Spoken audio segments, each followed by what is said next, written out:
जिस समय में अध्यात्मवाद सर्वोपरि होता, भौतिकवाद नीचे हो जाता, इस टाइम पीरियड को सतयुग कहा जाता। और जब भौतिकवाद ऊपर हो, अध्यात्मवाद पिछड़ जाए, इसको कलयुग कहा जाता। यानी संतों महात्माओं की आध्यात्मिक भाषा में हम लोग जिस युग में जी रहे हैं, इसको कलयुग ही कहा जाता। अब इस समय आप किसी से अध्यात्मवाद की बात कीजिए, आदमी सुनने समझने मानने को तैयार नहीं होता। पहली बात तो इसको समझना ही कठिन है। अगर मान लो अगर आपने थोड़ा बहुत समझ लिया, अब किसी दूसरे को आपको समझाना है तो और कठिन हो जाता। आदमी अपने बच्चे बच्चियों को देखो नहीं समझा पा रहा। जैसे आप शाकाहारी जैकेट पहनकर आप शाकाहारी धर्म के प्रचार में लगे हो, और आप अपने घर में बेटे बेटियों को समझाओ तो आप ही से उलझते हैं, झगड़ा करते हैं, बहस करते हैं कि दादा आप कहाँ जा रहे हो, जमाना कहाँ पहुँच गया, आदमी का बनाया जहाज आज चंदा मामा पर जा रहा। अब आप शाकाहारी जैकेट पहनकर शाकाहारी धर्म के प्रचार में लगे हो। कुल मिलाकर के देखो परिस्थिति बड़ी उल्टी नजर आ रही। इस समय धर्म कहाँ खड़ा है, धर्म की स्थिति क्या, समझना और समझाना ही बहुत कठिन है। आज भारत में देखो करीब करीब 1 करोड़ साधु हैं। जैसे भौतिकवाद पढ़ाने के लिए स्कूल कॉलेज यूनिवर्सिटी में कितने टीचर ट्यूटर मास्टर प्रोफेसर, ऐसे आध्यात्मिक विद्या पढ़ाने के लिए संतों महापुरुषों की आध्यात्मिक पाठशाला सत्संग, उसके मास्टर भी कम नहीं हैं। 1 करोड़ भारत में आज साधु बताए जा रहे हैं, 1 करोड़ से ऊपर। भारत में गांव की कुल संख्या 5 लाख बताई जा रही, जिस पर एक मुखिया सरपंच प्रधान बनाए जाते हैं। इस तरह से भारत में कुल ग्राम पंचायतों की संख्या 5 लाख और साधु महात्माओं की संख्या 1 करोड़ यानी 100 लाख। इसके साथ साथ धर्म का ज्ञान कराने के लिए, हमको आपको धार्मिक उपदेश देने के लिए, कथा प्रवचन सुनाने के लिए गांव गांव में देखो पंडित पुरोहित भी हैं। हिंदू समाज में ऐसा माना जाता भाई धर्म का ज्ञान उन्हीं के पास है, भी रामायण गीता वेद भागवत उनके घर में है।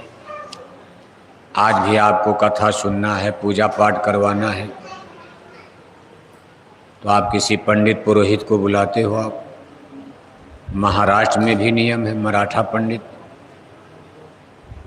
कितने भारत में पंडित पुरोहित हैं, 1 करोड़ से ऊपर तो साधु हो गए। ब्राह्मणों को जोड़ा जाए तो धर्म का, हिंदुइज्म का, जिनको हिंदू धर्म का ज्ञान है आपको समझाने के लिए, जिनकी ड्यूटी। अभी देखो ये गणेश पूजन का कार्यक्रम महाराष्ट्र में चल रहा, जगह जगह पूजा पाठ धर्म कर्म हो रहा है। लाखों लाख रुपए चंदा इकट्ठा करके जगह जगह भगवान गणेश की प्रतिमा, उनके पंडाल सज गए, उसमें हवन करना है, पूजा करनी तो ब्राह्मणों से ही कराया जाएगा, उनको बुलाया जाएगा। अरे देखो बंद हो गया ये।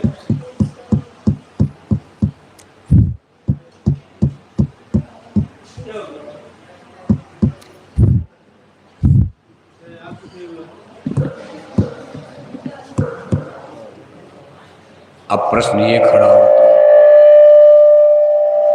वहीं रहो वहीं रहो।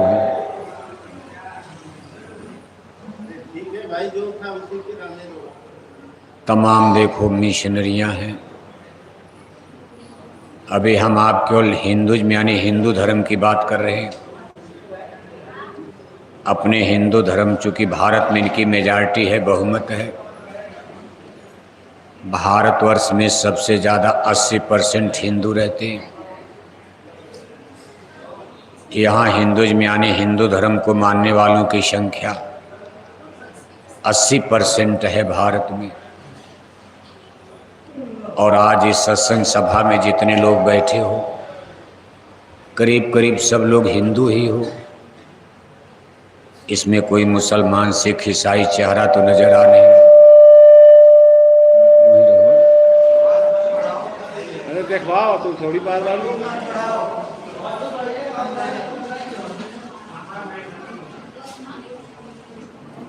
आवाज बढ़ा, आवाज आप क्यों बढ़ा? बैठिए।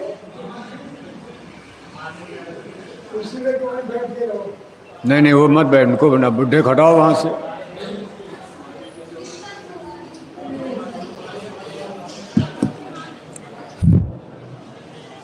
इतने लोग देखो, धर्म का उपदेश देने के लिए, धर्म का ज्ञान कराने के लिए आज भारत में लोगों की कमी नहीं है। लेकिन आज ज़रूरत है इसकी समीक्षा करने की। आज ये धर्म कहाँ खड़ा है, वास्तव में धर्म की स्थिति क्या बनी हुई है। आज भारत में 1 अरब 30 करोड़ की आबादी में 1 अरब 4 करोड़ हिंदू, 18 करोड़ मुसलमान, बाकी 8 करोड़ में सभी धर्मों के लोग रहते हैं। 1 अरब 4 करोड़ हिंदू में आज 82 करोड़ हिंदू मांस खाते हैं। सोचो, आप विचार करो। 1 अरब 4 करोड़ हिंदू में 82 करोड़ हिंदू मांस खाते हैं, शेष बच गए 22 करोड़, यानी 22 करोड़ हिंदू शाकाहारी और 82 करोड़ हिंदू मांसाहारी। मतलब एक हिंदू शाकाहारी तो सामने 4 हिंदू मांसाहारी। जितने हिंदू भारत में शाकाहारी, उसका 4 गुना हिंदू भारत में मांसाहारी हो चुके हैं। मांसाहारी जो शब्द आ रहा, मांसाहार का यानी हिंसा, हत्या का, धर्म से कोई लेना देना नहीं है। अगर धर्म में हिंसा, हत्या आ गई तो समझ लो वहाँ धर्म ही खत्म हो गया। यानी कितनी बड़ी संख्या में लोग मांसाहारी, धर्म का कितना बड़ा पतन। और ज्ञान देने वाले, कथा कीर्तन करने वाले कमी नहीं है। इतने लोगों के रहने के बावजूद भी लगातार ये धर्म पतित होता जा रहा। मांस खाने वाले, शराब पीने वाले, इनकी संख्या लगातार हर प्रदेश में, प्रांत में, जिले में बढ़ रही। आपके महाराष्ट्र में भी बढ़ रही है। मराठी लोग भी देखो, जबकि यहाँ संतों महात्माओं ने बहुत मेहनत किया। महाराष्ट्र की धरती पर संत तुकाराम जी महाराज, संत नामदेव जी महाराज, समर्थ गुरु रामदास जी महाराज, इन संतों महापुरुषों ने वेजिटेरियन लाइफ सिस्टम, अपने जीवन काल में शाकाहारी धर्म का प्रचार किया। शाकाहारी धर्म माने शुद्ध धर्म, पवित्र धर्म, सच्चा धर्म। धर्म कभी मांसाहारी नहीं होता। धर्म का मतलब ही होता शाश्वत सनातन, माने शाकाहारी, शुद्ध, सही, पवित्र। और जिस धरती पर आप बैठे हो, ये पूना की धरती है। यहाँ स्वयं, अरे काहे परेशान हो भाई? नहीं सुनाई दे रहा? नजदीक आ जाओ, बैठिए आप। जब नहीं मालूम है कुछ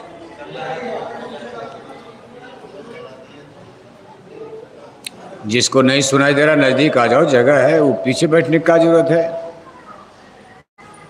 तो देखो आप जिस धरती पर आप बैठे हो, ये पूना की धरती, यहाँ स्वयं एक महामानव महापुरुष ने, जो अपने ज़माने के the great master of the spiritualism, जिनको अपने समय का संत सदगुरु कहा जाता,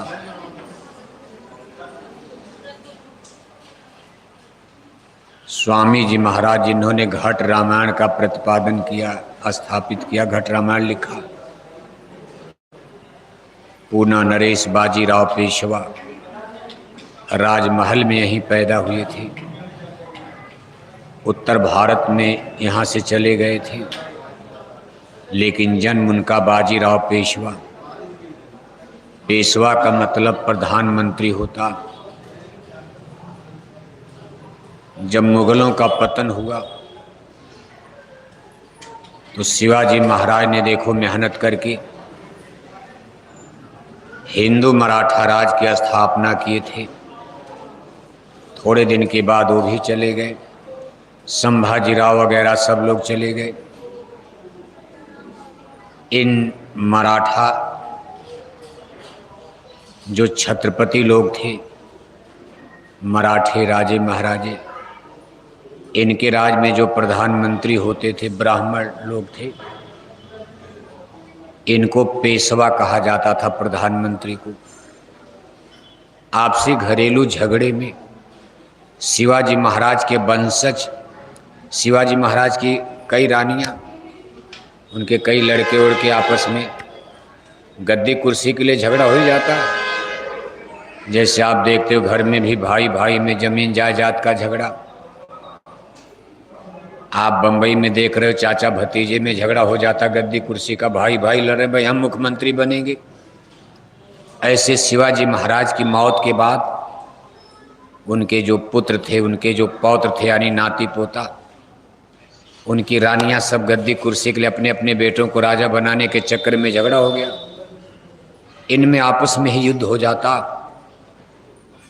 और इस युद्ध में ये लोग कमज़ोर हो गए। घरेलू झगड़ा कमज़ोर करता, पारिवारिक विवाद। तब ये पेशवा स्ट्रांग मजबूत हो जाते। अब यही पेशवा देखो राजा बन गए, गद्दी संभाल लिया पूना की। इन्हीं मराठे शिवाजी के वंशज पिछड़ गए और पेशवा यानी प्रधानमंत्री ने कब्जा कर लिया पूना पर।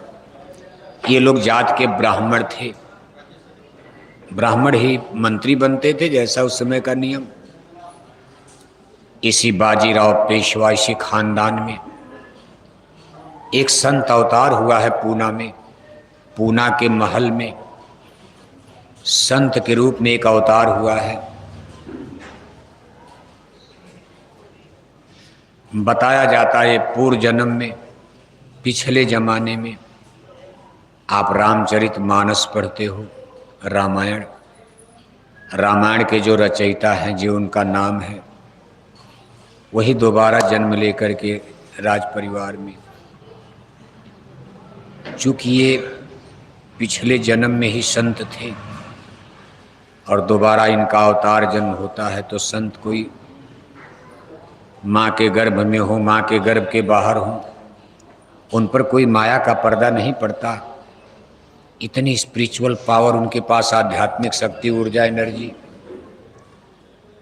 जब भी कोई अवतारी पुरुष जन्म लेगा उस पर माया का पर, जैसे बादल आ गया, सूरज ढक गया, इसी तरह हम आप जो साधारण जीव हैं, इस संसार में जब आते हैं तो भूम परत भा ढाबर पानी, तिमी जीवा ही माया लिपटानी। हम लोग तो माया में भूल जाते हैं, सत्य ज्ञान, सत्य विचार सब खत्म हो जाता।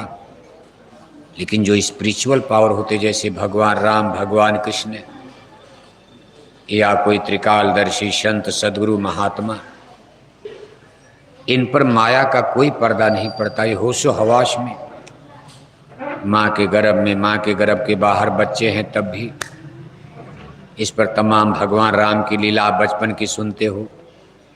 भगवान कृष्ण की बचपन की लीला, कोई पढ़ाई लिखाई नहीं, लेकिन बचपन से इतना बड़ा बड़ा काम करने लगे। इसी तरह से गोस्वामी जो जन्म लिए यहाँ महाराज जी, नाम उनका क्या था? रामायण के रचयिता का जो नाम वही इनका भी नाम था। लेकिन इनके अंदर देखो चेतन शक्ति थी। जिसके अंदर चेतनता होगी उसका संसार में माया में मन नहीं लगेगा। जैसे मीराबाई को देखो आप, चित्तौड़ की महारानी थी लेकिन राजपाट में मन नहीं लगा। महात्मा बुद्ध का आप नाम पढ़ते हो, राजा थे, बहुत सुंदर महारानी यशोधरा से उनकी शादी, एक बेटा भी पैदा हुआ, लेकिन ना, संस्कार इतना महान था कि माया में नहीं गए। आम आदमी तो बेटा बेटी नाती पोता में खाने पीने सोने में शराब कबाब में फंस जाएगा, लेकिन जिनके संस्कार ऊंचे महान होते उनको ये माया नहीं फंसा पाती। महात्मा बुद्ध बंधन से निकल गए। गोपी चंद भरथरी राजा तमाम इतिहास में नाम आता। ऐसे ही देखो पूना नरेश बाजीराव पेशवा के घर में बालक के रूप में महाराज जी का जन्म होता। उम्र उनकी 25-26 बरस हो जाती। साधु रूप में राजा थे, लेकिन अनमनस एकांतवास, उनको पूजा पाठ धर्म कर्म अच्छा लगता था, राजपाट नहीं। बाजीराव पेशवा ने, पूना के राजा ने सोचा कि भाई अब हम बुढ़े हो गए, इनको राज तिलक कर दिया, राजा गद्दी पर बैठा दिया जाए। जब राजा बुढ़े हो जाए, से आप बुढ़े बुढ़े तो अपना मालिकाना, सास अपनी बहू को चाबी कुंजी सौंप देती है, बाप अपने बेटे को मालिकाना सौंप देगा जब कुछ कर ही नहीं रहा, चारपाई पर पड़ा। ऐसे राजा महाराजा अपने जीते जी बुढ़ापे में अपने बच्चों को अपनी वसीयत, अपना उत्तराधिकार दे देते थे। अब इनको जब पता चला हमको गद्दी पर बैठा जा रहा, कभी हम राजा हो जा में नहीं फंसेंगे, क्यों कोई मान कर चल रहे थे। भाई सब लोग चले गए दुनिया छोड़कर, एक राजा था एक रानी, और मर गए राजा मर गए रानी, हो गई खत्म। इतने राजा रानी बनकर क्या करोगे, सब चले गए जंगल पहाड़ छोड़कर, किला महल। कुछ और काम करो, इससे भी बढ़कर राजा रानी से भी बड़ा कोई काम है। इंजीनियर डॉक्टर बनने से भी बड़ा संसार में मनुष्य के लिए कोई काम है। प्रधानमंत्री मुख्यमंत्री बनना बड़ा काम है। लेकिन आध्यात्मिक पुरुष ये मानते अध्यात्मवाद में कि प्रधानमंत्री मुख्यमंत्री से भी बड़ा बनना कोई काम और है, उससे भी बड़ा बना जा सकता। इन्हें अपनी आत्मा को जगा कर परमात्मा को पाना, भगवान को पाना, इससे बड़ा काम क्या हो सकता, बताओ आप। इस पूरे यूनिवर्स में, सारे ब्रह्मांड में, धरती पर ही नहीं, ये जितना बड़ा आप ब्रह्मांड देख रहे हो, इसमें सबसे बड़ी हस्ती, सबसे बड़ी शक्ति, सबसे बड़ी दौलत, सबसे बड़ी चीज भगवान ही तो है। परमात्मा से बड़ा तो कुछ नहीं है। संसार का कण कण सोना चांदी बना दिया जाए, पूना के हर पर्वत मान लो सोना हो जाए, और सब पहाड़ पर आपका कब्जा हो जाए, पहाड़ सोने के, लेकिन भगवान से बड़ा तो नहीं हो सकता, क्योंकि भगवान ने ही तो धरती बनाई, सब कुछ बनाया, जिसने सूरज चांद बनाया। इसलिए ब्रह्मांड की सबसे बड़ी धरोहर, सबसे ऊंची महान चीज परमात्मा है। अब जिसने परमात्मा को पा लिया, उसके लिए संसार और माया के पदार्थ, ये लोभ मोह, जमीन जायदाद कोठी हवेली खाना पीना, किस चीज का, यही चीज जिसकी समझ में आ गई उसने संसार छोड़ दिया। महात्मा बुद्ध के समझ में आ गया, चित्तौड़ की रानी मीरा के समझ में आ गया, पग बांधे घुघरू नाची मीरा, छोड़ दिया चित्तौड़ का महल। तमाम लोगों का आप इतिहास पढ़ते हो, आपके महाराष्ट्र में बहुत महात्मा हुए, कुछ लोग ऐसे रहे छोड़कर एकदम चले गए, फिर घर गृहस्थी में नहीं आए। कुछ लोगों ने इसको बैलेंस किया कि भाई शरीर है, चलो किसी से रोटी मांगकर खाने से अच्छा खुद कमा कर खाया जाए, शरीर की भी रक्षा किया जाए और भगवान को भी पा लिया जाए। गृहस्थ आश्रम जिसको कहते हैं, गृहस्थ आश्रम में रहकर उन लोगों ने भगवान का भजन करके स्पिरिचुअल डेवलप, अपनी आत्मा को जगा लिया, आत्मा का विकास किया। ऐसे महात्माओं में देखो संत तुकाराम जी महाराज, नामदेव जी महाराज, इन लोगों का नाम ऐसे ही महात्माओं में आया। कबीर साहब का नाम, जात के जुलाहे थे, बच्चा बच्ची हैं, बेटे का नाम कमाल है, बेटी का नाम कमाली है, काशी नगरी में है। कपड़ा बुनकर बाल बच्चों का गुजर, भीख तो मांगना नहीं है, कपड़ा बुन करके रोजी रोटी अपना काम कर रहे हैं। इसी तरह का एक नाम संत रविदास का था। चमार जाति में देखो जन्म हुआ, चर्मकार, चमड़े के दो जूते चप्पल काशी में बना रहे, उसी को बेच करके बाल बच्चों का गुजर कर रहे हैं। बाल बच्चेदार थे। भगवान राम का नाम आप पढ़ते हो, वो भी बाल बच्चेदार थे। भगवान राम कोई जंगल के रहने वाले साधु तो बने, लेकिन भगवान कृष्ण का नाम आप पढ़ते हो। भगवान कृष्ण के पास 8 रानियां और 8 रानियों से 59 पुत्र। भगवान कृष्ण के कुछ कितने लड़के थे? कितने लड़के? 59। 59 का मतलब 1 कम 60। इतने लड़के। कुछ का नाम तो आप जानते हो, कुछ रानियों का उनके नाम पढ़ा जाता, जैसे सतभामा है, रुक्मिणी है, जामवंती हैं। 2-4 का नाम तो आप भी जानते हो। लेकिन भगवान कृष्ण के कुछ 8 रानियां थी और 8 रानियों से 59 पुत्र पैदा हुए। फिर भी देखो भगवान कहे गए।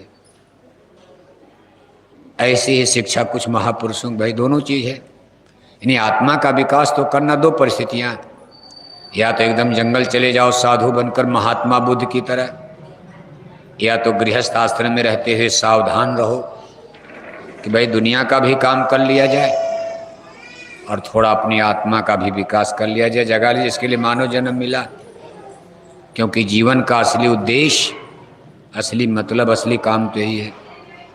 अब देखो महाराज जी जो पूना में पैदा हुए, जब महाराज ने कहा भाई इनको राजा बना दिया जाए, तिलक का, उनके राज तिलक का, कि फला तारीख को इनका राज तिलक, राज्याभिषेक किया जाएगा। महाराज जी को पता चला। महाराज जी ने उनको देखो, जैसे महात्मा बुद्ध की शादी ऐसे इनकी भी शादी करवा, एक बच्चा भी, उन्हीं के वरदान से एक बच्चा भी पैदा हो गया था। लेकिन जब महाराज जी को पता चला कि पिताजी हमको राजा बनाना चाहते हैं, राजा बनेंगे, लड़ाई होगी, युद्ध होगा, झगड़ा झंझट ये वो, कभी दुश्मन आक्रमण करेगा तो लड़ाई तो लड़नी पड़ेगी, राजाओं का लड़ाई झगड़ा चलता रहता। महाराज जी कहा भाई ये तो बड़ा गड़बड़ हो जाएगा, हम माया में फंसेंगे। उन्होंने लिखा जब हमको पता चला तो स्वामी छेक छोड़े हाथी और घोड़े, तिनका इश्क तोड़े जो मोलम करोड़म। कहा मैंने झटके में हाथी, घोड़ा, किला, महल, इन्हीं सब अपने महल का, किले का सब बयान कर रहे हैं कि उस समय उसकी करोड़ों की कीमत बताओ। इन्हीं उस समय जमाना मुसलमानों का राज था, बस अंग्रेज भारत में आने ही वाले थे, तब की घटना है। लेकिन अभी राज मुसलमानों का चल रहा। उस समय ये कार, मोटर, हवाई जहाज तो नहीं थे, उस समय उनकी कीमत करोड़ों में। उनके किले, उनके महल, हाथी, घोड़ा, यही सब तो चलता था, रथ है ये है। कहा ये सब मैंने देखते देखते ठोकर मार दिया। कहा मैंने देखते देखते सबको ठुकरा दिया और तुरंत एक घोड़े पर बैठ करके और हवा खाने के बहाने भाई घूमने जा रहे। उनके पीछे महाराज भी, राजा बाजीराव पेशवा, पूना के राजा भी सावधान थे भाई लड़का कहीं साधु न बन जाए। डर तो लगता था उनको देखकर, उनका हाव भाव, इसलिए उनके आगे पीछे सिक्योरिटी, सुरक्षा भी थी। लेकिन हवा खाने के बहाने पूना के जंगल में निकले और तब तक आंधी आ गई। इतनी तेज आंधी आई, आसमान धूल से भर गया। अब कोई किसी को देख ही नहीं पा रहा। उसी तूफान का, आंधी का, धूल और मिट्टी से आसमान भर गया। सिपाहियों को पता नहीं कि महाराज कहाँ गए। राजकुमार एक बढ़िया घोड़े पर और पूना के जंगल से होते देखो उत्तर की तरफ बढ़ गए, दक्षिण नहीं गए, उत्तर दिशा में भागते भागते, और ये कहाँ पहुँचते हैं बिठूर। बिठूर कानपुर के पास एक जगह है गंगा के किनारे। बिठूर यानी जा करके फिर घोड़ा वोड़ा छोड़कर साधु बन गए। अब राजा थे, सोने चांदी के कपड़े पहनते, सब उतार उतार करके दान कर दिया। गरीब गुरबों को दान दे दिया, घोड़ा भी किसी को दान कर दिया, और फटे पुराने कपड़े पहनकर साधु बन गए। दाढ़ी बाल रखा कर साधु। गंगा नदी के किनारे बिठूर में अपनी कुटिया बनाकर वहीं रहने लगे। सोचो आप, आदमी छोटी सी चीज को छोड़ना कठिन है। ये पूना की धरती है जहां आप बैठे हो, राजमहल छोड़कर। पूना का किला महल आज भी देखते हो, जिस पर बाद में मुसलमानों का कब्जा, उसके बाद इस पर अंग्रेजों ने कब्जा कर लिया। इसी पूना के किले महल के लिए शिवाजी महाराज कितना लड़ते रहे। दर्जा जमाना औरंगजेब का था। ये सब छोड़ करके जाकर एक कुटिया बनाकर झोपड़ी में, महल से निकलकर झोपड़ी में जाना उल्टा है। हम आप क्या सोचते हैं, झोपड़ी से निकलकर महल की तरफ चला जाए, यही अंतर है। हम आप यही सोचेंगे ना गांव वाला घर ठीक नहीं है। आप पूना में आए हो जिसके पास छोटे मोटे मकान होंगे, इन बड़ी बड़ी कोठियों को देखकर वो भी सोचता होगा, हे भगवान थोड़ी दया हो जाती तो हमारा भी बढ़िया फ्लैट मिल जाता। अब वो देखो कच्चे मकान से निकलकर फ्लैट में जाना चाह रहा। और एक आदमी पूना का राज, ये सब जंगल पहाड़ उन्हीं का था जिसकी हम बात कर रहे हैं। आपका तो केवल एक फ्लैट है, और वो भी 10 मंजिला ऊपर आसमान में हो, नीचे कुछ नहीं आपका है। इतने तो जमीन में फ्लैट बना है, धरती इतने फ्लैट 50 मंजिला 40 मंजिला ऊपर। अगर मान लो कोठी धराशायी हो जाए तो आपका घर कहाँ, आसमान में रहोगे आप। नीचे की मंजिल गिर जाए तो ऊपर वाले कहाँ रहोगे, आसमान में टिकोगे आप। लेकिन जिसकी बात हो रही है, पूना के सारे जंगल पर्वत उन्हीं के थे। ये सागली सता, ये सब इलाका, सब जंगल पर्वत पहाड़ छोड़कर, किला महल छोड़कर, सोना चांदी भरा है खजाने में। एक आदमी सब छोड़कर जंगल जा रहा, झोपड़ी बना लिया।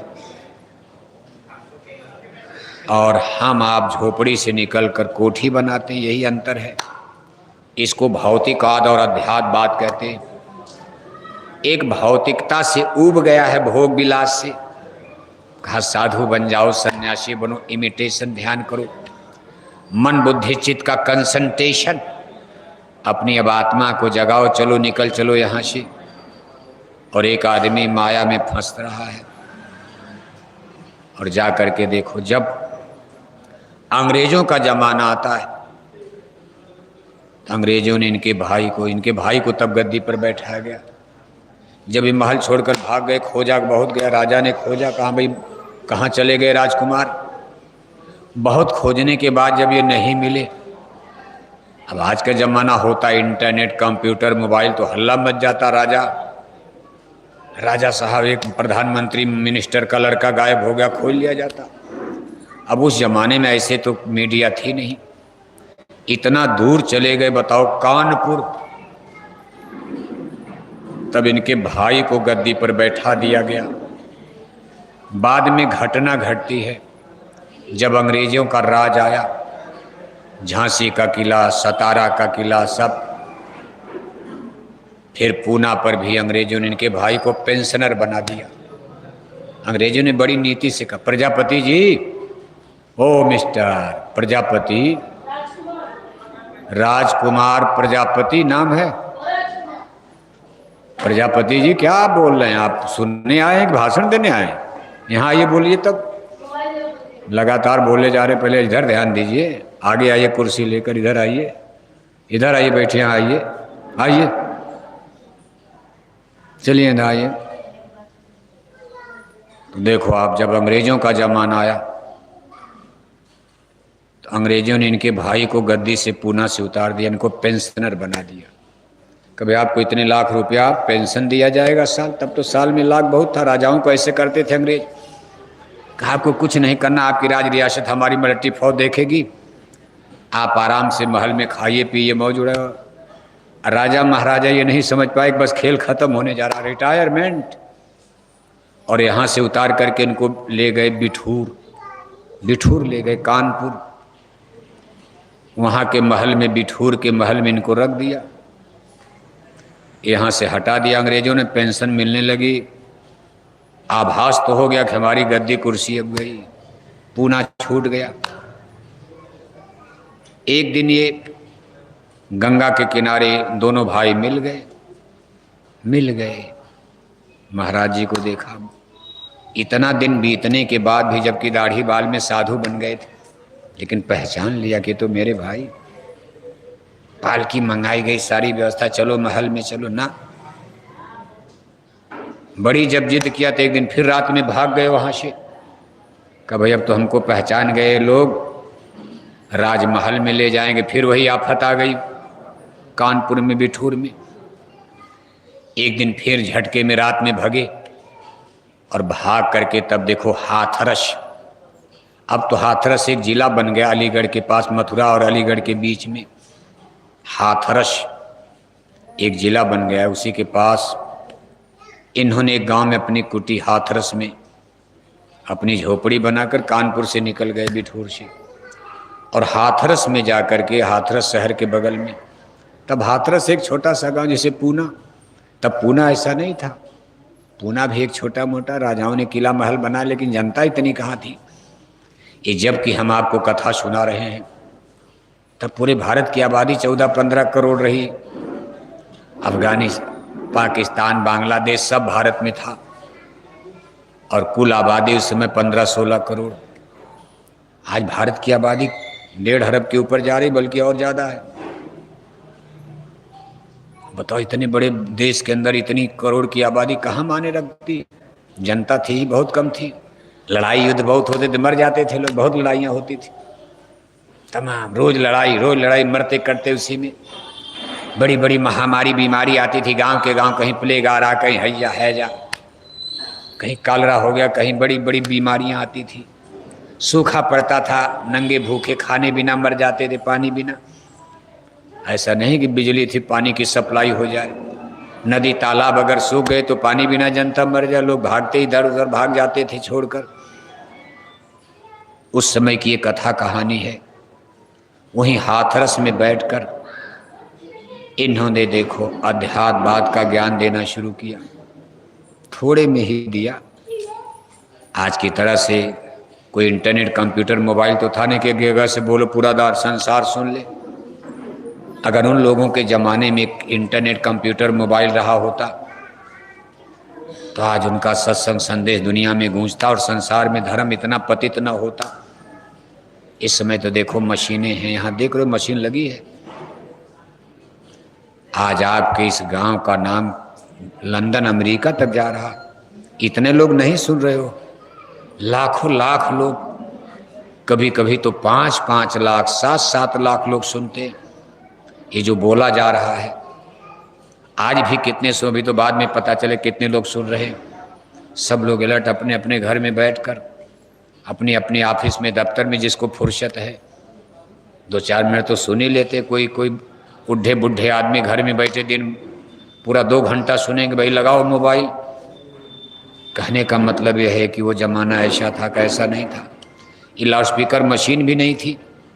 थोड़े से लोग गांव गिराव के आ गए, उनको सुना देते तो वो लोग जाकर दूसरे गांव में अपने रिश्तेदारों को बता, भाई एक महात्मा आए हैं। कहाँ से आए? कहा दक्षिण से आए हैं। तब उत्तर दक्षिण का बड़ा महत्व था। जैसे आज हम लोग मथुरा से आए हैं, तो आपके पूना में जो मराठी लोग हैं, यहाँ के मराठी लोग, उनके लिए जरूर महत्व का, भाई मथुरा को मानते, भाई धर्म धरती है। इसी तरह से दक्षिण का कोई उत्तर में जाए तो भाई महाराष्ट्रीय महात्मा है, वहाँ से आए हैं, पंढरपुर से आए हैं या वहाँ से आए हैं। इस चीज़ों का उस जमाने में बड़ा महत्व। अब तो आदमी रोज 1 घंटे में इधर से उधर हो रहे हो आप। तब उत्तर और दक्षिण आना जाना समझो लंदन, अमेरिका की तरह होती थी यात्रा। कौन जानता था कहाँ पूना है, कहाँ अयोध्या है, नाम केवल सुना जाता था। पैदल पैदल जाना, कितने लोग काशी अयोध्या जाते जाते मरी जाते थे रास्ते में। चारों तीरथ, चारों धाम नहीं कर पाते थे। लेकिन महाराज जी ने देखो धीरे धीरे, लेकिन उनका ज्ञान, उनका उपदेश, उन्होंने एक किताब लिखी जिसको घट रामायण कहा जाता है। ये अपने पूर्व जन्म में जब वो गोस्वामी जी महाराज के नाम से रामचरितमानस के रचयिता, जिसमें अकबर का राज था, जब उनका जन्म हुआ था काशी नगरी, जन्म तो हुआ था राजापुर गांव चित्रकूट जिले में, लेकिन उन्होंने रामायण लिखा काशी नगरी में गंगा के किनारे बैठकर।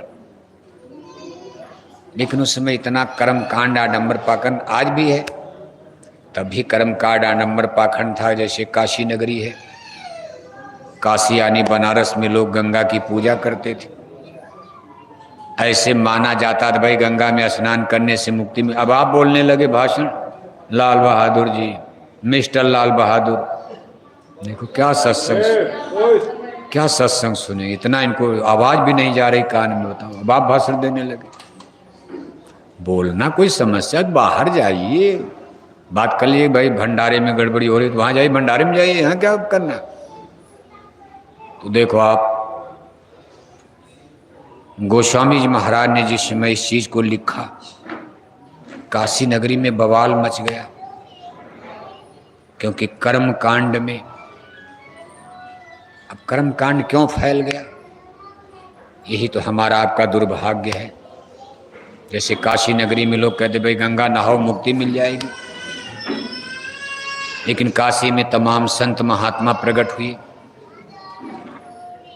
उन्होंने कहा भाई गंगा में स्नान करोगे, मान लो गंगा में स्नान करने से शरीर तो शुद्ध होगा, लेकिन हमारा मन, हमारे मन में जो करप्शन है, बुराई है, हमारे मन में जो गंदगी है, ये किसी भी पानी से साफ नहीं हो सकती। चाहे गंगा का पानी, चाहे जमुना का पानी, कोई साबुन, कोई सोडा इस पर लगाओ, लेकिन मन की गंदगी कभी साफ नहीं हो सकती। और परमात्मा को पाने में, आध्यात्मिक विकास के लिए, अपनी आत्मिक उन्नति के लिए सबसे मुख्य चीज है मन को निर्मल करना। संतों ने आवाज लगाई कि मन न रंगाए रंगाए जोगी कपड़ा। कहा आप केवल कपड़ा रंगा लेते हो, गिरुआ नीला पीला पहन लिया, लेकिन आपका मन तो निर्मल हुआ ही नहीं, आपका मन पवित्र ही नहीं हुआ। जैसे आज हम लोगों ने बोरा पहन लिया, अब बोरा पहन के दुनिया कहे भाई बहुत बड़े साधु हैं, त्यागी लोग हैं, लेकिन बोरा पहन के कोई गांजा पीने लगे, शराब पीने लगे, चोरी करने लगे, जेब काटने लगे, तो फिर बोरा पहनने का कोई मतलब निकला। जैसे एक जमाने में लोग खद्दर पहनते थे, आज के 40 साल पहले खद्दर पहनकर कोई आपके गांव में नेता बनकर टोपी लगा के कुर्ता पैजामा धोती पहन के खद्दर वाली, तो लोग कहते थे भाई ये गांधी महात्मा के चेला हैं, नेता हैं, बड़े अच्छे होंगे। धीरे धीरे पता चला कि नेता तो बड़े भ्रष्ट हो गए। दिल्ली बंबई में बैठकर ये लोग खद्दर तो पहनते हैं, लेकिन जिस खादी को गांधी महात्मा ने पहना, महात्मा गांधी खद्दर पहनकर बीड़ी भी नहीं पी, उनका एक आचार संहिता थी। लेकिन नेताओं के चाल चलन धीरे धीरे बिगड़ गए। ये लोग खद्दर तो पहनते रहे, लेकिन दिल्ली बंबई में बैठकर बोतलें पीते रहे, भारत माता की जय बोलते रहे, और विदेशी बैंकों में खाता खोलते रहे। अब देश की जनता का देखो मिजाज बदल गया। पहले लोग खद्दर की पूजा करते थे, अच्छा माना जाता था। कोई भी खद्दर का धोती, खद्दर का कुर्ता, खद्दर की टोपी लगाकर आपके पूना में खड़ा होता था, जनता कहती थी भाई हमारे देवता हैं। अब अगर कोई खद्दर का कुर्ता पैजामा पहनकर टोपी लगाकर नेता बनकर आवे, अब जनता कहती पक्का चोर होगा। नेता का मतलब पक्का बेईमान होगा, चोर होगा, चांडाल होगा, इससे कोई बुराई नहीं, कोई ऐसा ऐब नहीं जो नेता में ना ऐसा मान लिया गया है जनता ने। लेकिन वोट देना किसी न किसी को तो आप दोगे, पार्टी के नाम पर, जात बिरादरी धर्म के नाम पर। लेकिन नेताओं के प्रति जनता के अंदर नफरत, एक नई सोच जन्म ले लिया। नेता का मतलब गड़बड़ सड़बड़, जितने गड़बड़ सड़बड़ एलिमेंट हैं सब नेता बन जाते हैं। जिनको कोई काम नहीं धाम नहीं, मारो काटो हिंसा हत्या चोरी ठगी बेईमानी झूठ बोलो, 420 करो, धोखा दिया, ये किया, चाचा को धोखा, भाई को धोखा, 2-4 कत्ल मतल कर दिया। कहा वही लोग नेता। लेकिन गांधी के जमाने में और गांधी के जाने के 10-20 साल तक जनता के अंदर ये नहीं नेता माने super person, good idea, good behaviour, good thinking, अच्छी सोच, अच्छा चिंतन, ये हमारे राष्ट्र को, हमारे देश को, हमारे समाज को डेवलप करेंगे, उन्नत करेंगे।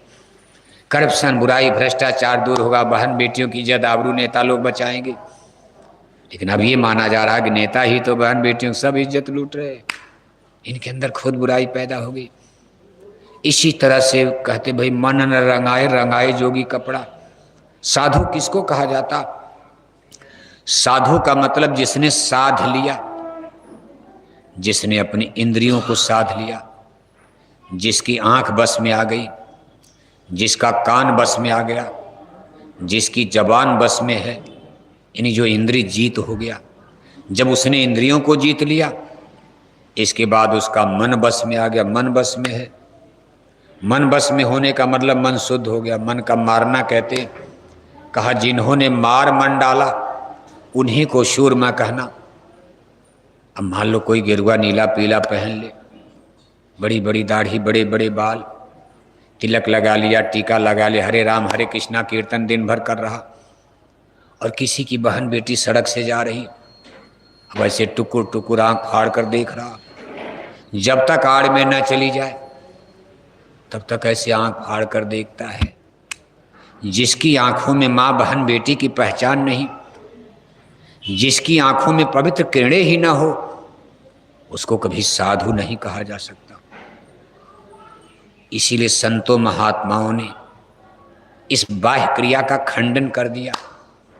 कभी प्रमुखता तो है, आप कोई कपड़ा पहनो फर्क नहीं है, लेकिन अपने मन को तो शुद्ध करो। Good idea, good behaviour, good thinking, आपकी सोच, आपका चिंतन, आपका व्यवहारिक जीवन तो शुद्ध होना चाहिए। यानी धर्म करने के पहले अपने कर्म को शुद्ध करो। कोई धर्म करो आप, पूजा पाठ धर्म कर्म करने के पहले अपने कर्म को तो पवित्र करो। कर्म गंदा कर रहे हो और आप धर्म का नगाड़ा बजाते हो। मंदिर में टन टन घंटी घंटा बजाए जा रहे, हरे रामा हरे कृष्णा कीर्तन गाए जा रहे, अखंड रामायण पढ़े जा रहे, चंदन तिलक टीका लगाए जा रहे, गंगा गोदावरी नहाए जा रहे, और 1 किलो मछली खाए जा रहे, 10-10 बोतल शराब पिए जा रहे, 1-1 किलो अंडा खाए जा रहे। कौन सा धर्म खड़ा कर दिया? इसका संतों ने विरोध किया है। आपकी पूजा पाठ का विरोध नहीं, लेकिन ये पाखंड है। हिंसा करना, हत्या करना, पशु पक्षियों की सड़ी गली मुर्दा मांस, शराब कबाब, इस मानव मंदिर में डालोगे, कभी ये शुद्ध होगा? न मन शुद्ध होगा, न बुद्धि शुद्ध होगी, न चित्त शुद्ध होगा। और जब तक आपका मन बुद्धि शुद्ध नहीं होगा, तब तक आप रगड़ा झगड़ा संघर्ष में लगोगे। मन ही गंदा है और मन ही का सारा खेल है। मन ने ही तो सारे संसार को तबाह कर रखा। महापुरुष सलाह देते भाई अपने मन के पीछे पड़ो, इसी मन को जीतने की, मारने की, बस में करने की कोशिश करो। कहा महाराज मन बस में कैसे होगा? ऐसा दुश्मन जिसको हम देख ही नहीं रहे हैं। मान लो हमारा दुश्मन हम देख रहे, गोली मार देंगे, जहां तक होगा लड़ेंगे लाठी डंडा से। लेकिन ऐसा दुश्मन जो हमको दिखाई नहीं दे रहा, हम उनको कैसे हराएंगे, कैसे लड़ेंगे, कैसे मारेंगे? और मन है इसी शरीर में, जैसे आत्मा है नहीं दिखाई दे रही, ऐसे हमारा मन भी है लेकिन दिखाई नहीं दे रहा। और बिना इस दुश्मन को पराजित किए कभी भगवान मिलता नहीं, मुक्ति मिलती नहीं। अब इस दुश्मन को कैसे पराजित किया जाएगा? इसका उपाय तो लोगों ने बड़े उपाय कहा, गंगा नहा लो।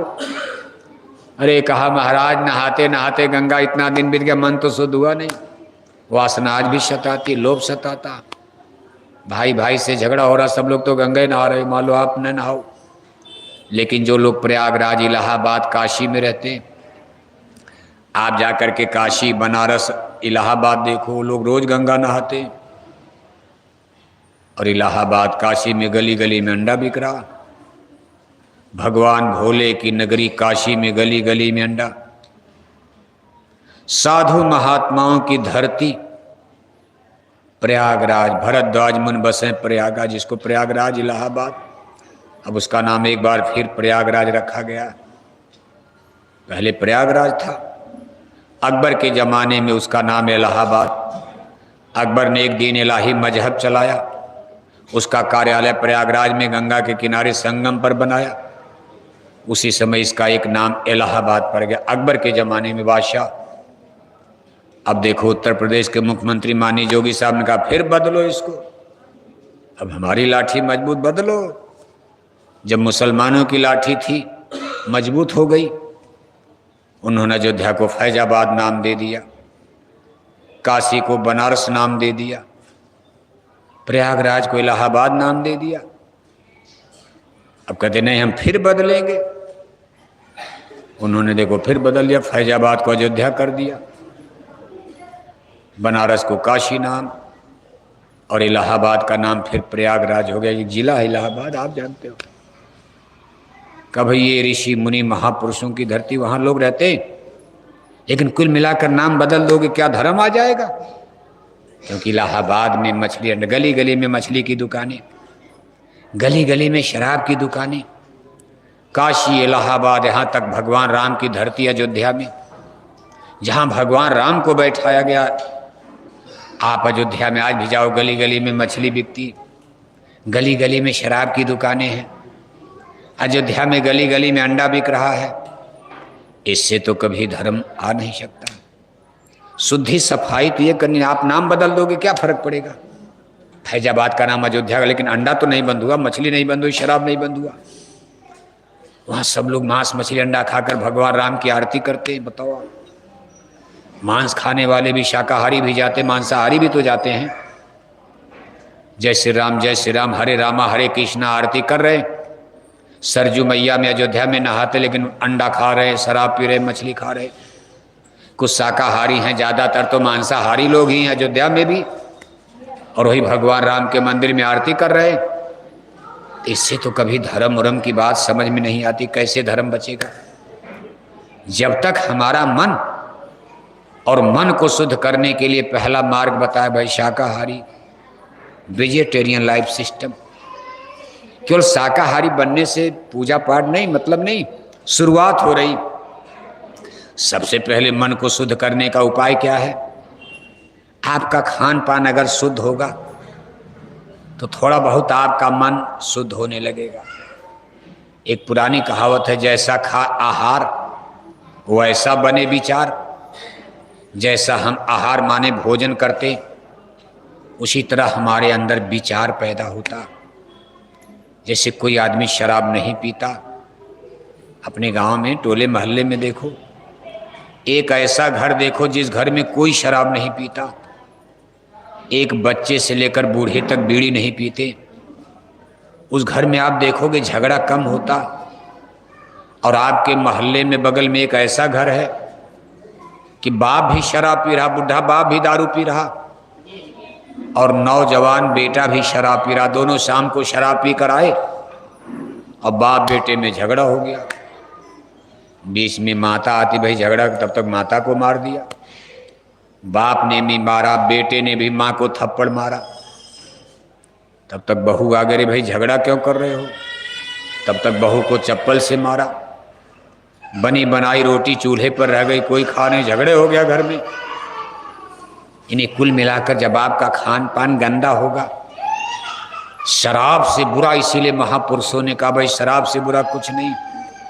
अगर मन को शुद्ध साफ करना है तो यहीं से शुरुआत करो। पहले आप अपने खान पान को ठीक करो, इसके बाद फिर क्या करना। एक देखो बड़ा सुंदर दृष्टांत आता, आसानी से समझ जाओगे। एक बार दिल्ली में बादशाह अकबर हाथी पर चढ़कर अपने पीलवान के साथ दिल्ली की सड़क पर टहलने के लिए शाम को निकले। शराब पीने वाले अक्सर शाम को ही दारू पीते हैं। एक आदमी शराब पीकर शराब के नशे में बादशाह की हाथी के सामने आगे आगे सड़क पर जा रहा। पहलवान ने कहा भाई रास्ता खाली करो, बादशाह की सवारी जा रही। बादशाह की सवारी लोग डर के मारे खाली कर देते थे। उस आदमी को कोई डर नहीं, बिल्कुल हाथी के आगे आगे चिल्ला रहा पहलवान, अरे रास्ता खाली करो, बादशाह जा रहे। सिपाही चिल्ला रहे भाई रास्ता खाली। उसने कहा कुछ नहीं, जाके अपने बादशाह से कह दो कि मुझसे बड़ा दुनिया में कौन बादशाह है, मुझसे बड़ा कौन बादशाह। अकबर ये बात सुन रहे थे हाथी पर बैठ कर। अकबर बादशाह चालाक आदमी, राजा तो राजा होता, समझ गए कि बेचारा शराब में लुढ़क रहा है, शराब पीकर इसकी बुद्धि नहीं काम कर रही। इसको क्या पता अकबर क्या होता, अकबर बादशाह क्या है। चलो इससे हम कल बात करेंगे, आज नहीं, आज तो शराब में है, कुछ नहीं सुनेगा ये। शराबी आदमी जब नशा में, तो कोई जल्दी उससे बात नहीं करना चाहता। एक भला आदमी तो बिल्कुल नहीं भिड़ना चाहता, गाली दे देगा, कुछ कर देगा। क्या करोगे आप, शराब में हैं। बादशाह अकबर वापस लौट आए हाथी लेकर। अगले दिन सुबह अधिकारियों को भेजा, कहा जाओ उस आदमी को पकड़कर हमारे सामने दरबार में पेश करो। अधिकारी जब गए और कहा भाई चलो, आपको बादशाह अकबर ने महल में याद किया, बुलाया। अब उस आदमी को थोड़ी बहुत बात तो याद थी ही रात वाली, थोड़ा बहुत याद था कि उसने अरे गड़बड़ हो गया, मैंने इतनी बड़ी गलती किया, तो फांसी पर चढ़ाएगा बादशाह अकबर, अब मेरी जान बचने वाली नहीं है। कांपता कांपता डर के मारे गया। बादशाह अकबर उस आदमी को देखकर गद्दी से खड़े हो गए, किनारे हो गए, हाथ जोड़ लिया। बादशाह अकबर ने कहा हुजूर अब देखो शराबी आदमी खुद हाथ जोड़ा, कांप रहा। बादशाह अकबर उससे हाथ जोड़ रहे हैं, हुजूर ये सिंहासन गद्दी मैंने आपके लिए खाली कर दिया, बैठ जाओ इस गद्दी पर। अब आदमी और काम करे, हुजूर मेरे जैसा गरीब नाचीज बंदा आपकी गद्दी पर मैं बैठने लायक हूं। तो बादशाह अकबर ने कहा कल तो तुम कह रहे थे कि मुझसे बड़ा कौन बादशाह दुनिया में, कह दो अकबर से हाथी लेकर वापस चले जाएं। तो मैंने सोचा हो सकता कोई बादशाह मुझसे बड़ा राजा आ गया, मैंने ये गद्दी आपके लिए खुद खाली कर दिया, बैठ जाओ। अरे उसने कहा हुजूर जो कल आपसे बात कर रहा था वो मेरा दोस्त, मेरा मित्र है, आधी रात को मेरे सर से उतर करके चला गया, मेरा दोस्त है। शराब, मेरा नशा जब रात में उतरा, मुझे रात भर नींद नहीं आई कि मैंने तो बहुत बड़ी गलती कर दी, बादशाह मुझे माफ नहीं करेगा, फांसी पर चढ़ाएगा। बादशाह अकबर ने कहा तुम्हारा दोस्त इतना खतरनाक है, ये तो कभी तुमको मरवा देगा, कटवा देगा। इतने खतरनाक दोस्त से दोस्ती क्यों करते, मतलब शराब, इस शराब से दोस्ती छोड़ दो, नाता खत्म करो। आज तो मैं तुमको माफ कर दे रहा हूं, लेकिन मेरे सीआईडी तेरे पीछे रहेंगे। अगर दोबारा कभी तुमको शराब पीते पकड़ा जाएगा, ये बादशाह अकबर तुमको माफ नहीं करेगा, फांसी पर लटकना दूसरी गलती, एक बार माफी है। क्योंकि मैं सोच रहा हूं कि तुम्हारा दोस्त इतना खतरनाक शराब कि तूने बादशाह अकबर को चैलेंज दे दिया, तो तुम गरीब आदमी को क्या समझते हो। जब तुमको राजा का डर नहीं तो तुम गरीबों को कितना शराब के नशे में परेशान करते होगे, अपने माँ बाप को कितना परेशान करते होगे, अपने टोले मोहल्ले में कितना उत्पात मचाते होगे। शराब के नशे में तुम बहन बेटियों को नहीं पहचानते होगे। ये संसार की सबसे बुरी आदत है, गंदी चीज है। वो आदमी आया, कहा हुजूर माफ कर, अब कभी नहीं पीऊंगा। लेकिन अब शराब इतनी जल्दी तो छूटती नहीं है। एक दिन दो दिन बीता उसका मन, अब शराबी आदमी को पियक्कड़ को रोटी भले न मिले, लेकिन 2 बोतल शराब शाम को जरूर चाहिए, तो रात भर नींदें नहीं आएगी। आदमी बेचैन है, नींद नहीं आ रही। सोचा चलो कहीं चोरी चोरी शराब पी लेंगे। गया शराब खाने में, शराब लिया थोड़ा, सोचा चलो जंगल में। जंगल में जो ही शराब खोला तब तक एक आदमी गुजर रहा था।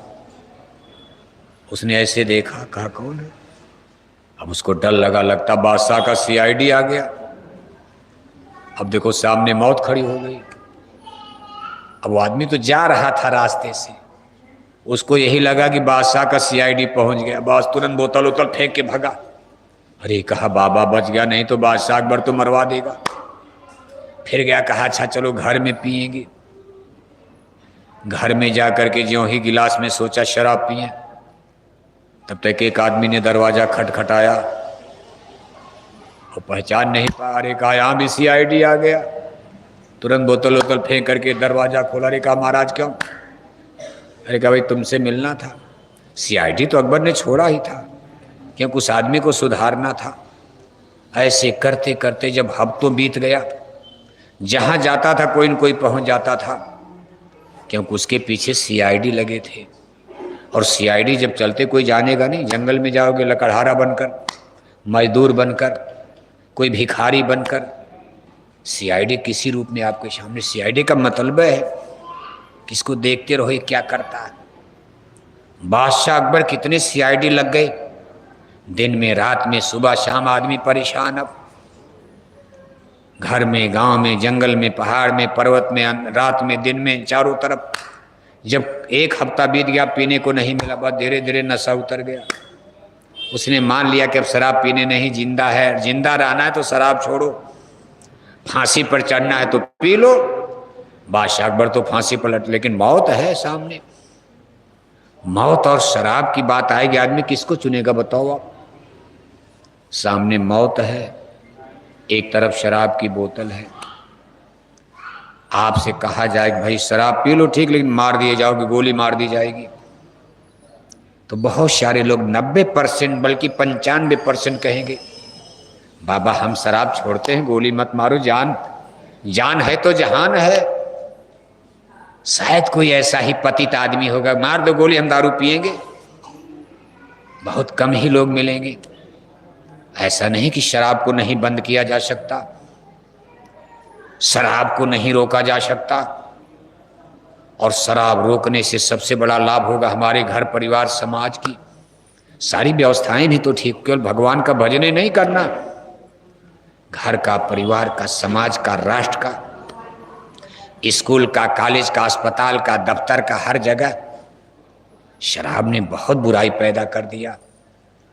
अभी देखो एक छोटी सी घटना, आप कभी कभी मीडिया में पढ़ते हो, घटना तो रोज हो रही, लेकिन एक बड़ी दर्दनाक घटना भी कलकत्ते से आपके पास खबर आ रही। सबके पास मोबाइल है, नहीं तो कोई क्या कलकत्ते की बात जानता, बंबई वाले कलकत्ता नहीं जानते, कलकत्ता बंबई नहीं जानता, लेकिन अब सबके हाथ में मोबाइल है।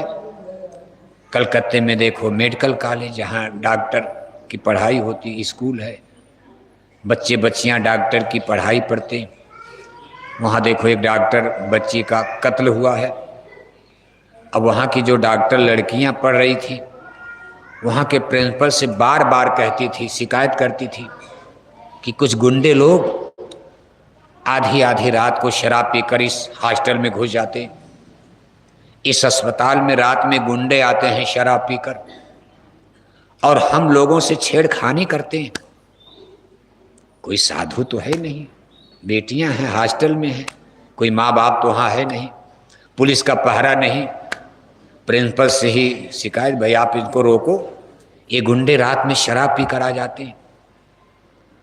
प्रिंसिपल ने खुद ध्यान नहीं दिया, क्योंकि प्रिंसिपल भी शराब पीते थे और प्रिंसिपल भी वही चाहते थे जो गुंडे चाहते थे। प्रिंसिपल की गुंडों से दोस्ती थी, इसका उनको कमीशन मिलता था। वो गंदे गंदे फिल्म बनाते थे कम लोगों को ब्लैकमेल करने के लिए। फिर मुर्दा लाश, मेडिकल कॉलेज था डॉक्टरों का, कहीं किडनी निकाल कर, कहीं ये निकाल करके बेचा भी जाता था। देखो सब भेद खुल रहा।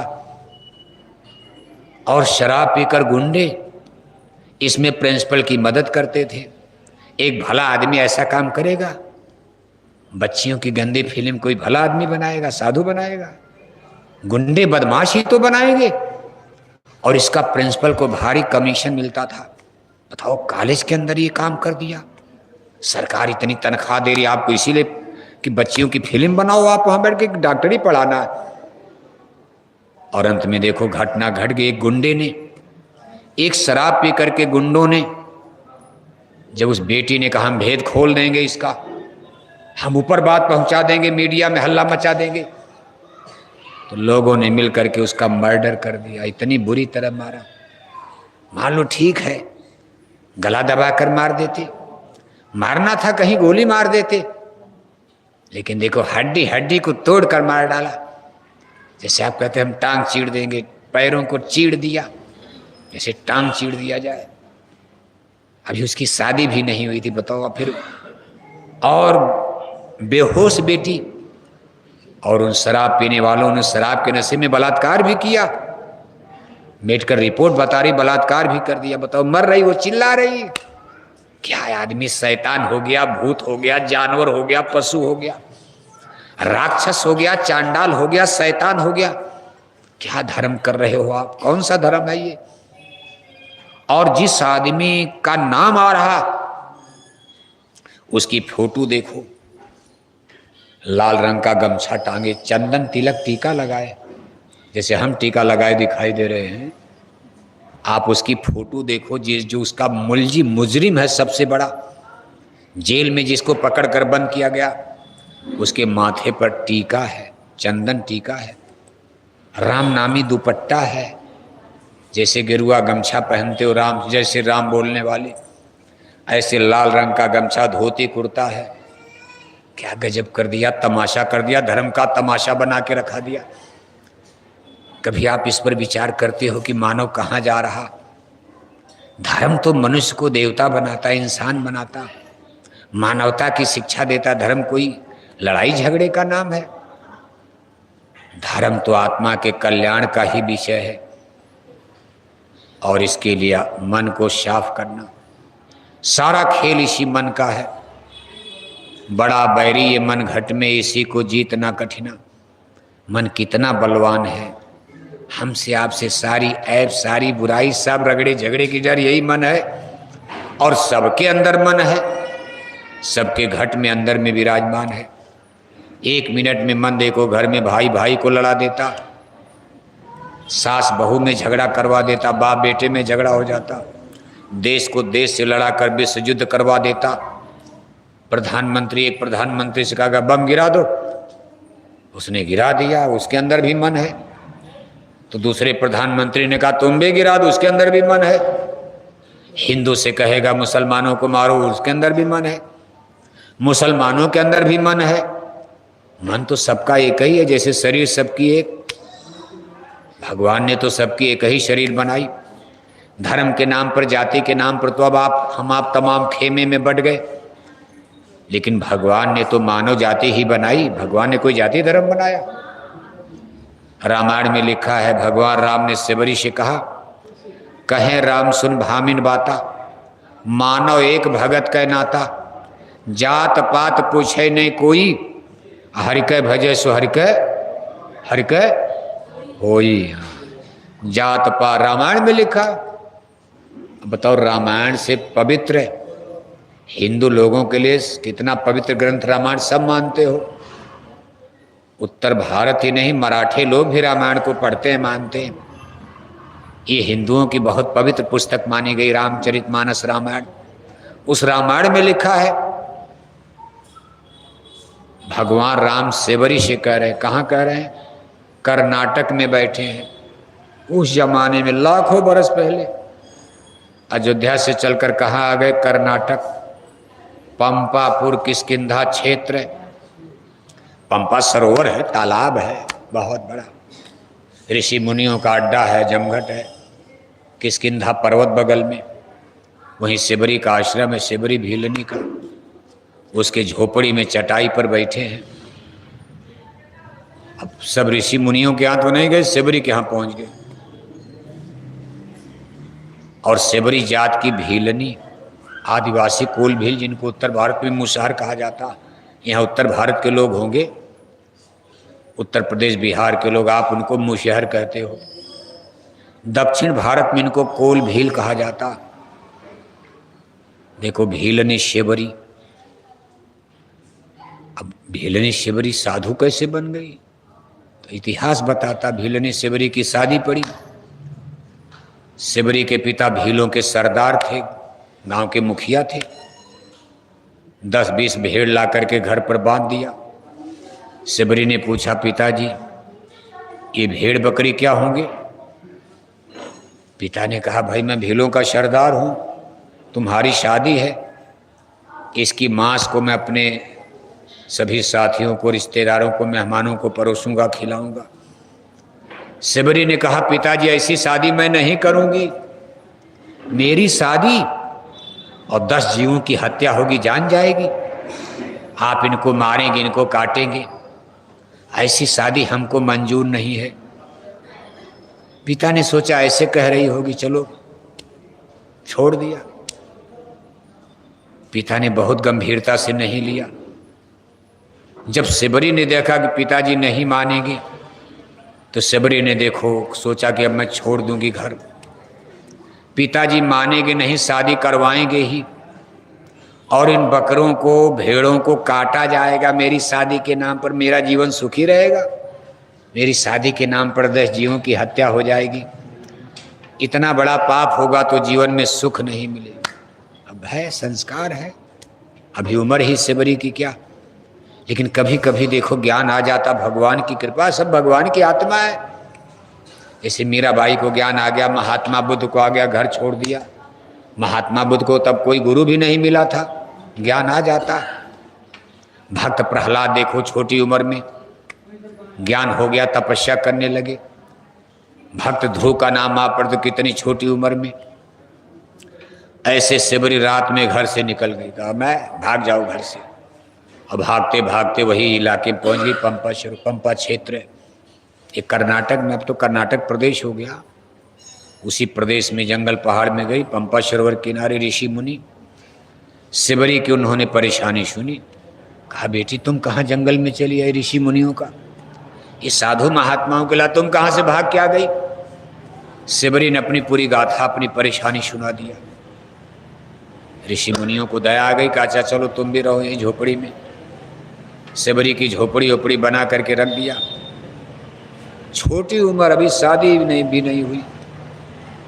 एक दिन किसी ऋषि ने सिबरी का हाथ देखा, अरे कहा बेटी, देख करके ताज्जुब हो गया। अरे कहा बेटी तुम तो बड़ी भाग्यशाली हो, तुम्हारे हाथ की रेखाएं बता रही हैं कि तुम्हारे कुटिया में कभी भगवान आने वाले। बस इतने कह दिया, कब आएंगे ये नहीं बताया। कहा तुम्हारे हाथ की रेखाएं बता रही हैं कि तुम्हारे पास कभी भगवान आने वाले। अब सिबरी को विश्वास, तो मेरे यहाँ भगवान आएंगे?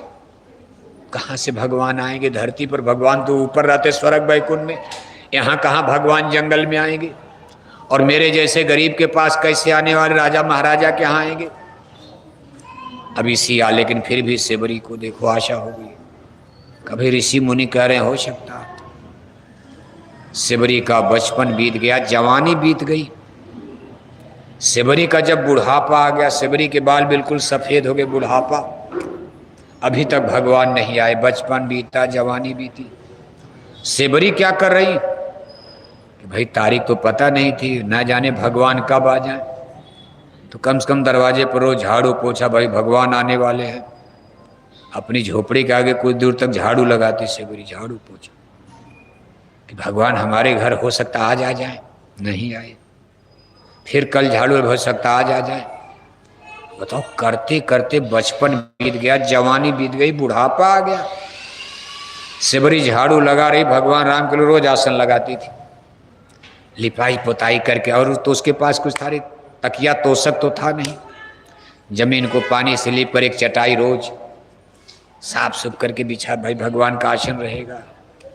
इतना दिन बीत गया, भगवान नहीं आए। कितना समय, कितने साल बीत गए, लेकिन आज देखो समय आ गया। ऋषि मुनियों का घर मकाम, सबका आश्रम देख रहे हैं भगवान राम, ये ऋषि है, ये ऋषि, ये ऋषि।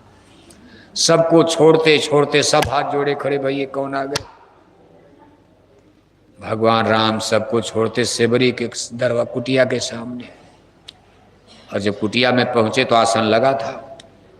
सिबरी इंतजार है, आसन बैठ गए, चटाई पर बैठा दिया। मान लो भगवान तो थे, लेकिन इधर से भी देखो तो कोई मामूली आदमी नहीं थे। भगवान की बात तो बाद में कौन जानता, लेकिन फिर भी अयोध्या के राजकुमार हैं। कौशलेश दशरथ के जाए, हम पितु वचन मान बनाए, यहाँ हरि निश्चर वैदेही, खोजत फिरत विप्र हमते ही। भौतिक दृष्टि से देखा जाए तभी कोई मामूली आदमी तो थे नहीं वो। अयोध्या के राजकुमार हैं, सूर्यवंश के प्रतापी क्षत्रिय वंश में जन्म हुआ है।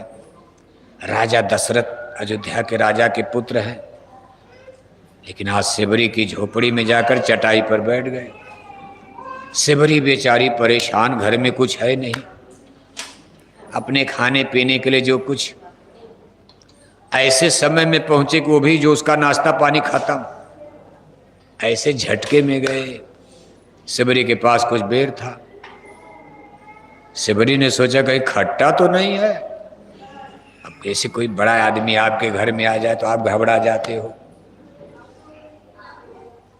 मांगेगा कटोरा तो लाओगे तकिया, मांगेगा बिस्तर तो लगाओगे आप मिठाई लेकर आओगे।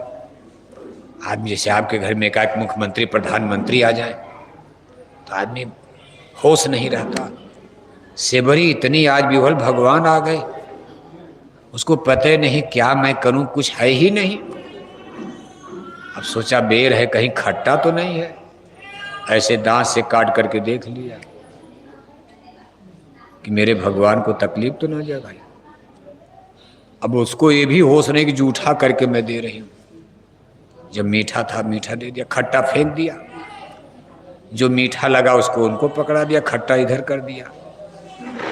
भगवान राम ने ले भी लिया, भगवान राम ने ले लिया और ले करके खाने भी लगे। सेबरी ने फिर लक्ष्मण बग उनको भी काट के दिया।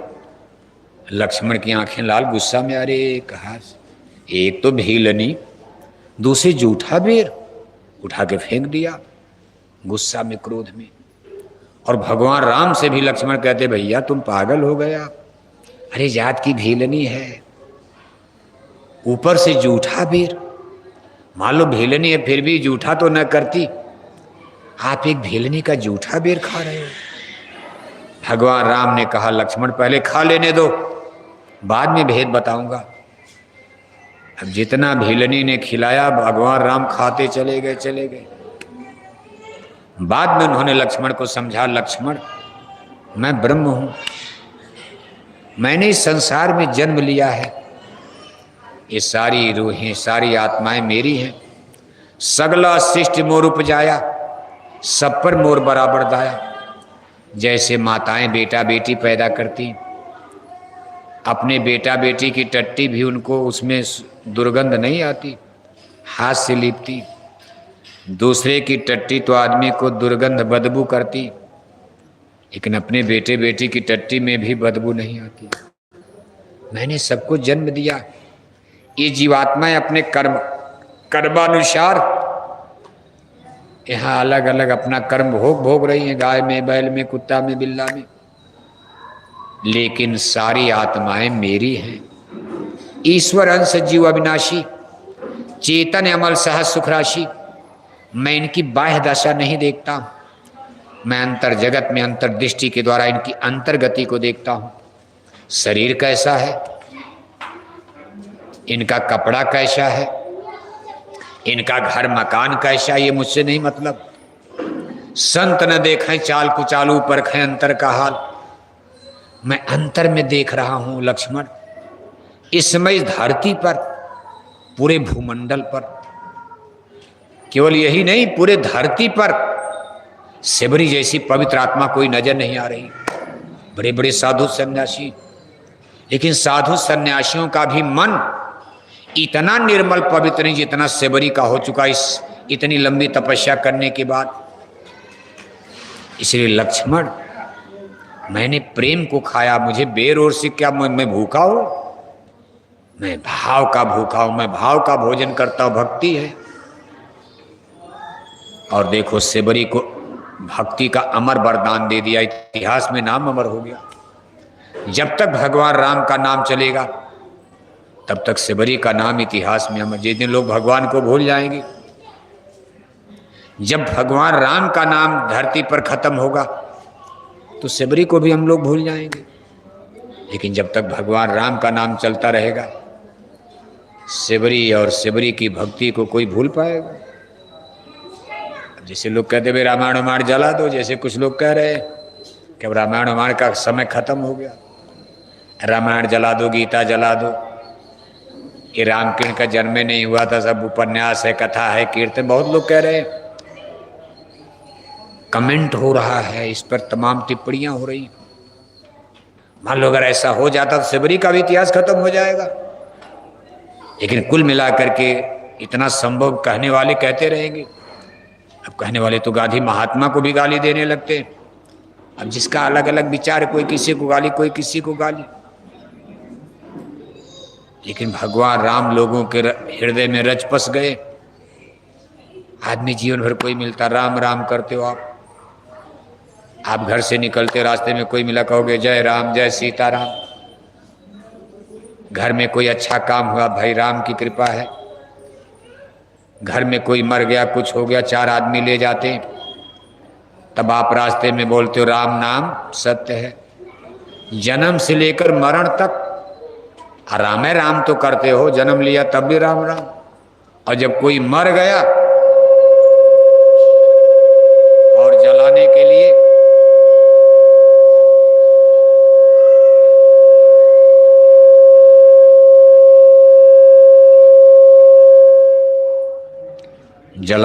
जब आप कहीं जंगल में नदी के किनारे लेकर मुर्दा लाश को चलोगे दादा की, तो हिंदू धर्म में ही कहा जाता राम नाम सत्य है, बाकी सब असत्य है। राम नाम ही सत्य बोला जाता। तो राम नाम तो कण कण में भारत में व्याप्त है। अभी बात अलग है कि राम के अलग अलग अर्थ हैं, अलग अलग अर्थ लगाया जाता। लेकिन यहाँ राम नाम सत्य का मतलब इस यूनिवर्स को का क्रिएटर, यानी जो ब्रह्मांड आप देखो इसको किसने बनाया, ऑलमाइटी सुपर पावर, जिससे बड़ा कोई नहीं है। जब कुछ नहीं था तो जो थे कोई तो रहा होगा। धरती नहीं था, आसमान नहीं था, सूरज चांद तारे नहीं थे, ब्रह्मांड में भी कुछ नहीं था, कोई था तो उसी ने तो बनाया होगा। अब जो पहले था और जिसके द्वारा अनंत ब्रह्मांड की यूनिवर्स की रचना हुई, उसी को राम कहो, कृष्ण कहो, केशव कहो, करीम कहो, अल्लाह कहो, खुदा कहो, गॉड कहो, ईश्वर कहो, कितने नाम रख दो, क्या फर्क पड़ता। लेकिन है वो एक, कई लोग नहीं थे। कई लोग होते तो रचना अलग अलग हो जाती, हिंदू का सूरज अलग, मुसलमान का सूरज अलग, फिर भारत पाकिस्तान का झगड़ा न होता, हिंदुओं का देश भारत अलग हो जाता, मुसलमानों का पहले ही बन गया होता दे धरती अलग, सभी धर्म जातियों का झगड़ा न खत्म हो जाता, सबका देश, सबका सूरज, सबका चांद, सबके तारे सबके अलग अलग कर दिए गए। लेकिन बनाने वाला एक था, उसने ये सोचा होगा भाई चलो एक सूरज से काम चल जाएगा, एक धरती से काम चल जाएगा, सब लोग धरती पर जहाँ चाहेंगे सकल भूमि गोपाल की।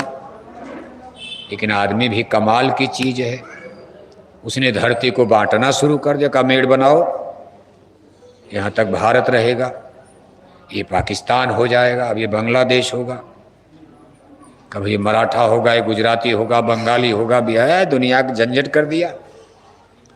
ये मंदिर है, ये मस्जिद है, ये है गिरजाघर, गुरुद्वारा साहब, बखेड़ा करके। अब आज देखो यही संघर्ष का, झगड़े का कारण बन रहा, जाति और धर्म ही तो। लेकिन जिस दिन भगवान ने धरती बनाई, एक गोल धरती बना दिया। भगवान ने गोल धरती बन, भारत पाकिस्तान भगवान ने नहीं बनाया, भगवान जिम्मेदार हैं गोल धरती बनाने का। भगवान ने समुंदर बना दिया, पानी बना दिया, प्यास लगेगी पानी पियोगे, हिंदू मुसलमान मराठी गुजराती बंगाली सबकी प्यास पानी से जाएगी। भगवान ने कोई पानी में भेद किया नहीं, बंगाली का पानी अलग है, मराठों का पानी अलग है। भगवान ने हवा बना दिया, हिंदू मुसलमान सबको हवा बराबर लगेगी। भगवान ने एक सूरज बना दिया, जो भारत में रोशनी वही सूरज पाकिस्तान में रोशनी, वही सूरज लंदन अमेरिका जर्मनी जापान में रोशनी। भगवान ने बादल बना दिया, हिंदू के बगल में मुसलमान का खेत है। अब ये नहीं कि बादल हिंदू के खेत में पानी ज़्यादा बरसेगा, मुसलमान के खेत में नहीं बरसेगा, अगर हमको आपको वर्षा ना हो, हिंदू कहेंगे ना, मुसलमानों के खेत में नहीं बरसने दिया जाएगा। अगर किसी मुख्यमंत्री प्रधानमंत्री को अधिकार दे दिया या पानी बरसाओ आप, तो मुख्यमंत्री लोग कहेंगे हिंदू का वोट ज़्यादा है, हिंदू के खेत में पानी ज़्यादा बरसाओ, मुसलमानों का खेत सूख जाने दो, बल्कि मुसलमान महाराष्ट्र में मरी जाएं, सब खत्म हो जाएं। मुसलमानों को अधिकार दे दिया जाए पानी बरसाओ, तो मुसलमान कहेंगे मुसलमानों के खेत में बरसाओ, हिंदुओं को मर जाने दो, इनकी फसल सूख जाए, खाने बिना सब हिंदू मर जाएं। लेकिन भगवान ने अधिकार अपने हाथ में रखा। आज अगर ऊपर की सरकार पानी बरसाना बंद कर दे तो नीचे की सरकार पानी बरसाएगी। अगर ऊपर के देवी देवता नाराज हो जाएं तो दिल्ली बंबई के मंत्री मिनिस्टर पानी बरसाएंगे? भाई पानी तो भगवान बरसाएंगे। और आज हम लोग इतना जाति में धर्म में बट गए, लेकिन भगवान ने पानी नहीं बांटा। कहा भाई हिंदू है, मुसलमान है, मराठी है, गुजराती है, बंगाली है, सबके खेत में पानी बरसाओ। किसी को ज्वार दो, किसी को चना दो, किसी को मटर दो, सबको दो। आखिर सबको भगवान ने पैदा किया, रोजी रोटी सबको चाहिए, कुछ तो चाहिए खाने जीने के लिए। भगवान ने हवा बनाई, सबको लग रही है। आप अपना कूलर फ्रिज पंखा अलग अलग, अमीर हो पैसे वाले एसी लगा लोगे, नहीं पैसा है तो ऐसे रहोगे। लेकिन जब भगवान की हवा चलती है, अमीर गरीब राजा प्रजा सबको ठंडी, सबके घर में कूलर लग जाता, भगवान की ठंडी हवाएं चलती, मालूम पड़ता सबके घर में एसी लग गई, सबको ठंडक मिलती, शीतलता मिलती। इसी तरह भगवान का ये व्यवहार हम मनुष्यों को भी थोड़ी बहुत अगर समझ में आ जाए, हम इंसान और मनुष्य भी इस चीज को थोड़ा बहुत समझने लगे, जानने लगे, तो दुनिया के सारे रगड़े झगड़े ही खत्म। भाई भगवान में क्या भेद है? भगवान एक है, परमात्मा एक, उसको कैसे पाना है, और उसको पाने के लिए हमको आपको जिस रास्ते पर चलना है उस सही रास्ते की आपको जानकारी हो जाए, तो ये धर्मों का भेद खत्म हो जाएगा। सब भगवान को पाना चाहते, सबका लक्ष्य, सबका उद्देश्य, सबका मकसद, सबका मतलब है भगवान को, परमात्मा को पाना। मोक्ष मिले, मुक्ति मिले, जन्म मरण से छुटकारा हो जाए, हमारी जीवात्मा 4 खान 84 से जन्म मरण से बचे, नरकों की आग से, ज्वाला से हमारी रक्षा हो, सब यही चाहते हैं। और इसके लिए एक ही उपाय जो महापुरुषों ने बताया, इसको शाश्वत सनातन जो सबके लिए, इसी सही चीज को अगर हम आप समझ जाएं, तब तो धर्म का भी झगड़ा खत्म हो जाएगा। धर्म का जो मूल थियरी है, सिद्धांत है, सत्य अहिंसा परमो धर्म। सत्य ईश्वर का सांकेतिक नाम है, सत्य ही ईश्वर है, ईश्वर ही सत्य है। उस सत्य रूपी ईश्वर परमात्मा को पाना है तो हमको आपको अहिंसा के रास्ते पर चलना पड़ेगा। हिंसा नहीं, मारना काटना नहीं है, अहिंसा। परमात्मा को पाना है, भगवान को पाना है, अहिंसा के रास्ते पर चलो आप। ये देखो धर्म का मूल आधार है। लेकिन आज सारे धर्म, ज़्यादातर धर्मों के लोग देखो हिंसा के रास्ते पर बढ़ गए, इसलिए सही धर्म किसी की समझे में नहीं आ रहा। शाकाहारी धर्म सबका धर्म है, सबको अपनाना चाहिए, चाहे मराठी हो, गुजराती हो, बंगाली हो, बिहारी हो। इसके आगे हिंदू हो, मुसलमान हो, सिख हो, ईसाई हो, जैनी हो, बौद्धिस्ट हो, पादरी हो, यहूदी हो, दुनिया में जितने लोग, अगर हम लोग सत्य हिंसा के सिद्धांत को, इस सनातन धर्म की थियरी को, फंडामेंटल प्रिंसिपल को स्वीकार कर लें, तो आज संसार में तमाम रगड़े झगड़े अपने आप खत्म हो जाएंगे। इसीलिए सभी धर्म कहते भाई जीवों पर दया करो, रूहों पर रहम करो। संतों का संदेश तो यही होता। और हम लोग देखो पशु पक्षियों की हिंसा, हत्या, मान लो खाने पीने की कमी हो, मान लो नहीं रोटी मिल रही, खाने बिना मर रहे हो, 2 दिन भोजन नहीं मिलेगा, मर जाओगे, तो चलो पेट भरने के लिए बकरी मुर्गी मारो आप। अन्न की कमी है, फल की कमी है, सब्जी की कमी। लेकिन आज तो ऐसा है नहीं। गेहूं सरकार के गोदाम में सड़ रहा है, चावल सरकार के पास सड़ रहा है, किस्म किस्म की सब्जी, किस्म किस्म का अनाज, किस्म किस्म का फल आज आपके महाराष्ट्र में भी आपको मिल रहा है। कोई गरीबी है? अगर आप पशु पक्षियों की मुर्दा मांस नहीं खाओगे तो क्या मर जाओगे? क्या खाने बिना मरोगे आप? अरे बहुत होगा, एक 4 सब्जी ने, एक सब्जी तो मिलेगी नहीं, सब्जी मिलेगी, दाल तो मिलेगा, कुछ तो आपको मिल जाएगा खाने पीने के लिए, जीने के लिए। कोई इतनी कमी तो है नहीं। इसलिए जय गुरुदेव मिशन का मानना है, अगर भारत में शाश्वत सनातन धर्म की स्थापना करना है, अगर आपको भारत में राम राज लाना है, बहन बेटियों की लाज बचाना है, भारत को विश्व गुरु बनाना है, सनातन धर्म को लाना है, तो मांस मछली अंडा शराब की दुकानों पर बुलडोजर बुलडोजर बुलडोजर बुलडोजर चलाना है। बुलडोजर जानते हो नहीं जानते? ना ना ना, पूना में कहाँ बुलडोजर जानोगे? बुलडोजर जो है बंबई के मुख्यमंत्री का प्रोजेक्ट नहीं है, बुलडोजर दिल्ली के प्रधानमंत्री का प्रोजेक्ट नहीं है, बुलडोजर उत्तर प्रदेश के मुख्यमंत्री का प्रोजेक्ट है। इसको उत्तर प्रदेश के लोग खूब जानते हैं, और वो भी एक साधु सन्यासी का प्रोजेक्ट है, नया प्रोजेक्ट है। 77 साल देश को आजाद हुए हो गया, भारत में एक से एक मुख्यमंत्री प्रधानमंत्री बने, बड़े बड़े स्ट्रांग मजबूत,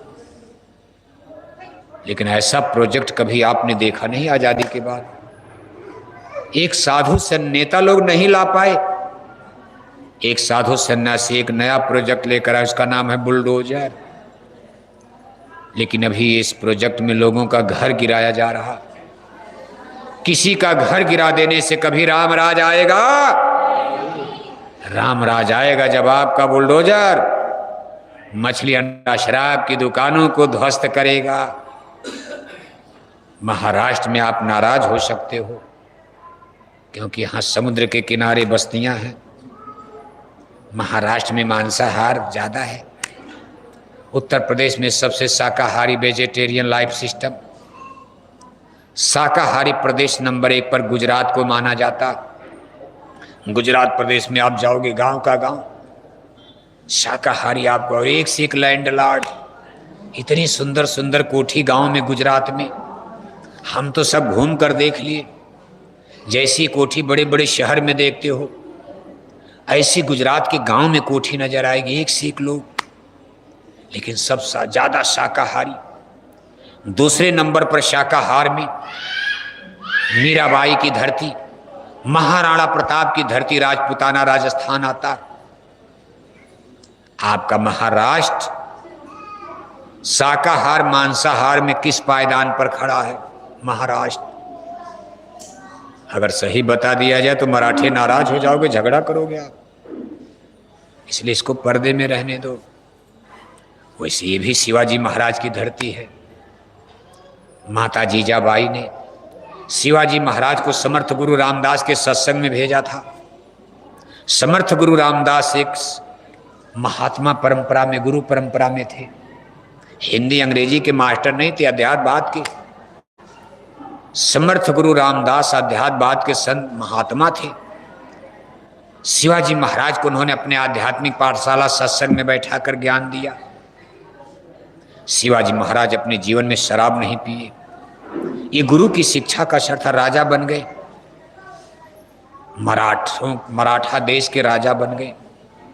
औरंगजेब को धूल चटा दिया। शिवाजी महाराज को दबाने के लिए औरंगजेब दिल्ली से चलकर अपनी मुगल सेना लेकर 23 बरस तक महाराष्ट्र के जंगल में भटकते रहे, लेकिन शिवाजी महाराज को गिरफ्तार नहीं कर पाए। इतनी बड़ी मुगल सेना, सोचो। बाद में पता चला उत्तर भारत में विदेशी आक्रमण होने लगा। औरंगजेब ने कहा शिवाजी के चक्कर में दिल्ली भी चली जाएगी, जल्दी चलो वापस। जब लेकर के वापस जाने लगे, देखो औरंगाबाद, अहमदनगर, तुगलकाबाद जंगल में वहाँ डेरा पड़ा है औरंगजेब का। वापस जाने वाले, और एक दिन उनकी तबीयत खराब हुई। इसी औरंगाबाद अहमदनगर के जंगल में औरंगजेब मारे गए। दिल्ली भी नहीं पहुंच पाए, औरंगजेब मर गए शिवाजी को दबाने के चक्कर में। दिल्ली भी गई, इधर भी गया, शिवाजी महाराज जिंदा हैं। शिवाजी महाराज को कोई पकड़ नहीं पाया। खैर उनके पुत्र बाद में बड़ी बुरी तरह से मारे गए, पकड़े गए। लेकिन कुल मिलाकर शिवाजी महाराज पर देखो संतों की शिक्षा का, हमारा मतलब कहने का, सत्संग का कितना असर होता। जिस मराठा देश में शिवाजी महाराज ऐसे महापुरुष पैदा हुए, और जब राजा बनने के बाद उनका चरित्र देखो। कल्याण के किले पर आक्रमण किया, वहां के किलेदार एक मुसलमान थे। भाग करके लोग औरंगाबाद चले गए। झटके सुन की एक सुंदर पुत्र बहु पतोहू, मुसलमान थे वो लोग। शिवाजी महाराज ने रात में आक्रमण कर दिया, डर के मारे भगे। उनकी एक पतोहू पुत्र वधू जिसका नाम था गौहर बानो गिरफ्तार कर ली गई। शिवाजी महाराज के सेनापति सोनदेव ने गिरफ्तार कर अरेस्ट कर लिया। सोचा महाराज के पास ले चलेंगे, शिवाजी खुश हो जाएंगे। बहुत सुंदर स्त्री थी। शिवाजी महाराज के पास लेकर सेनापति पहुंचते। शिवाजी महाराज ने पूछा भाई क्या हुआ? अरे कहा महाराज जो लोग भाग गए, सब खजाना मिल गया। कल्याण के किले का सारा खजाना हमारा हो गया, हमने जीत लिया। शिवाजी महाराज की दृष्टि गौहर बानो पर, कहा ये कहाँ से ले आए? कहा महाराज ये किलेदार की पुत्र बहू है, हमने आपके लिए तोहफा में हम आपको देने के लिए। शिवाजी महाराज ने गुस्से में तलवार निकाल लिया। कहा सेनापति सोनदेव तुम्हारा मेरे ऊपर एहसान है, वरना इतनी बड़ी गलती के लिए आज मैं तुम्हारे शर को कलम कर देता। मैं समर्थ गुरु रामदास का शिष्य हूं। मेरे गुरुदेव ने मुझको शिक्षा दिया कि बेटा बेटी को बेटी समझना। बेटी बेटी होती, चाहे दोस्त की हो, चाहे दुश्मन की, चाहे अपनी, चाहे पराई। दुश्मन की भी बेटी को बेटी मानकर चलोगे, अमर रहोगे इतिहास में। किसी की बहन बेटी का अपमान मत करना। सेनापति सोनदेव तुरंत ले जाओ इसको, और जहां इसके वालिद जंगल में जाकर उसको पहुंचाओ जल्दी इज्जत के साथ। पता चला वो लोग तो अहमदनगर चले गए हैं भागकर। इंतजाम किया गया, सेना लगाई गई, अहमदनगर भेजा गया। जब गौहर बानो अपने वालिद के पास पहुंचती, घर वालों के पास, तो कहती है कि ना ना शिवाजी को कोई नहीं हरा पाएगा। देखो गौहर बानो ने ही रिजल्ट दे दिया। कहा आप नहीं, कल्याण नहीं, सब राजा नहीं, सब मुसलमान बादशाह, स्वयं दिल्ली के बादशाह औरंगजेब भी आएंगे, शिवाजी को नहीं हरा पाएंगे अब। अरे कहा तुम दुश्मन की तारीफ करने लगी। अरे कहा दुश्मन नहीं, शिवाजी आदमी नहीं देवता है। शिवाजी इंसान नहीं फरिश्ता है, जिसकी आंखों में दुश्मन की बेटी के लिए भी इज्जत हो। वो देवता होता, मनुष्य नहीं है शिवाजी। आप लोग तो हिंदुओं की बहन बेटियों का तिरस्कार करते हो। आप किसी को जीतते हो, रानी बना लोगे, शादी कर लोगे।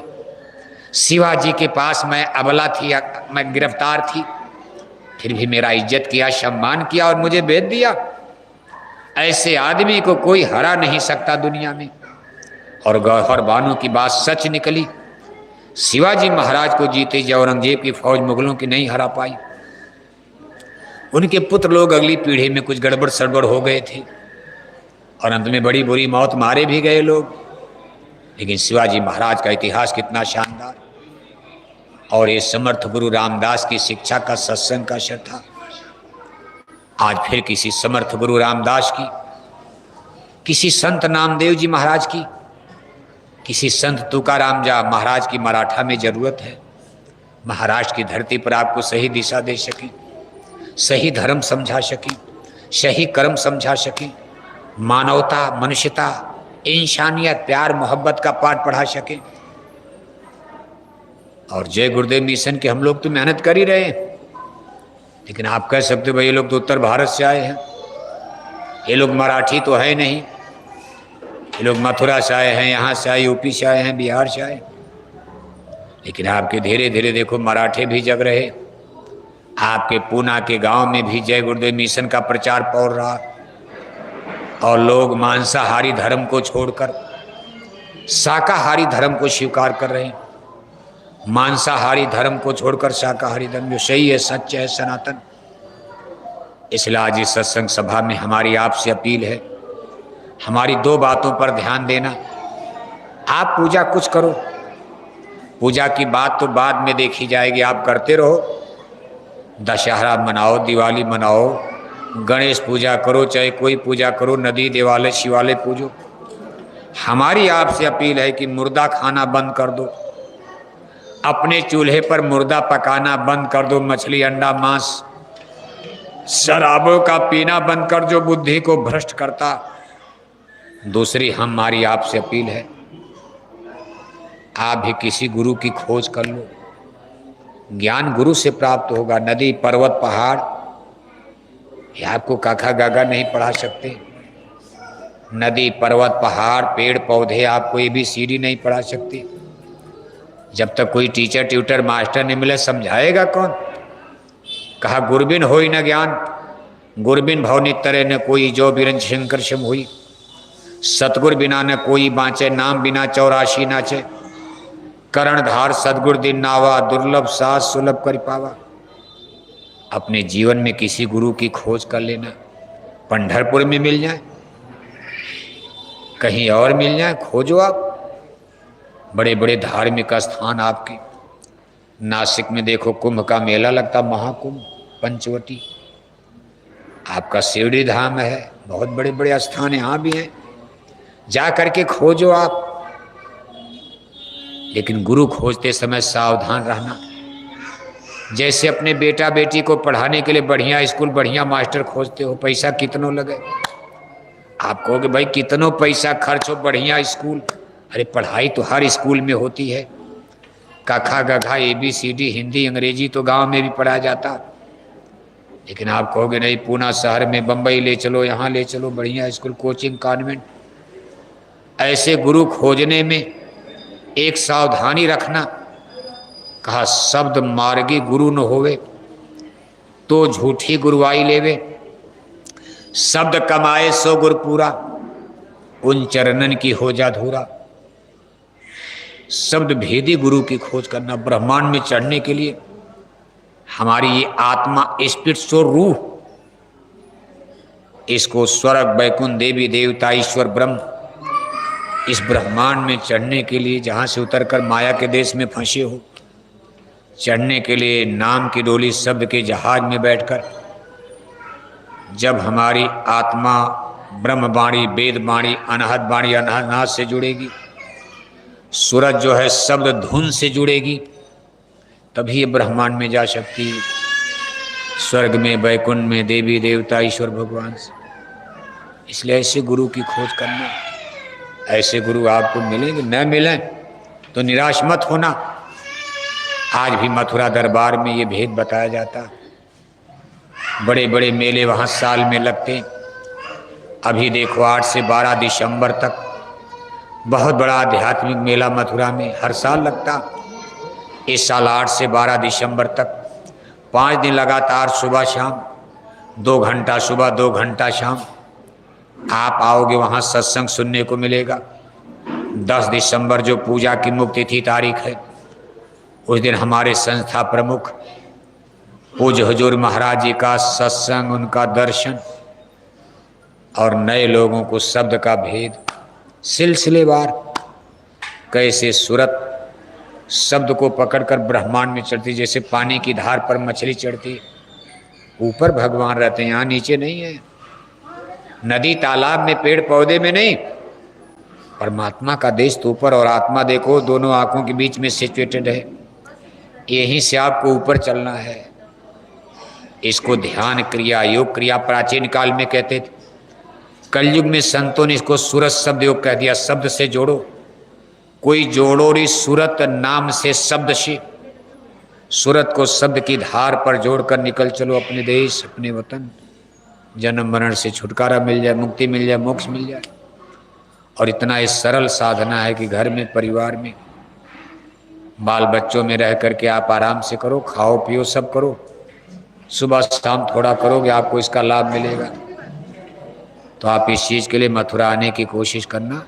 10 दिसंबर को ही मथुरा में मंदिर के देवता से दयादु आशीर्वाद बरकत की ताज़ा प्रसाद भी बटेगी, मिलेगी। इन सारी चीज़ों का लाभ लेने के लिए आप सादर आमंत्रित हैं। अब देखो, पुराने लोग तो जाएंगे ही, अपील हमारी नए लोगों से भी है।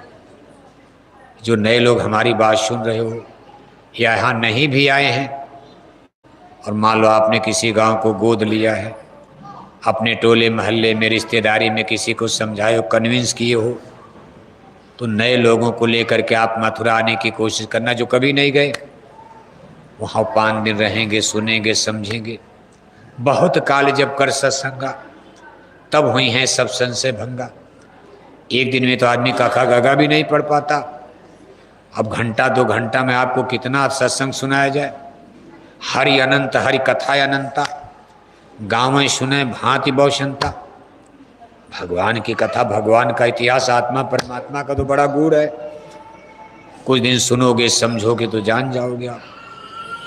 तो आप मथुरा आना, आपने समय दान दिया, इतने टेम्परेचर में, गर्मी में, अपने बाल बच्चों के साथ देखो, अपना भाड़ा किराया डीजल पेट्रोल खर्च करके आप सब लोगों ने समय दान दिया।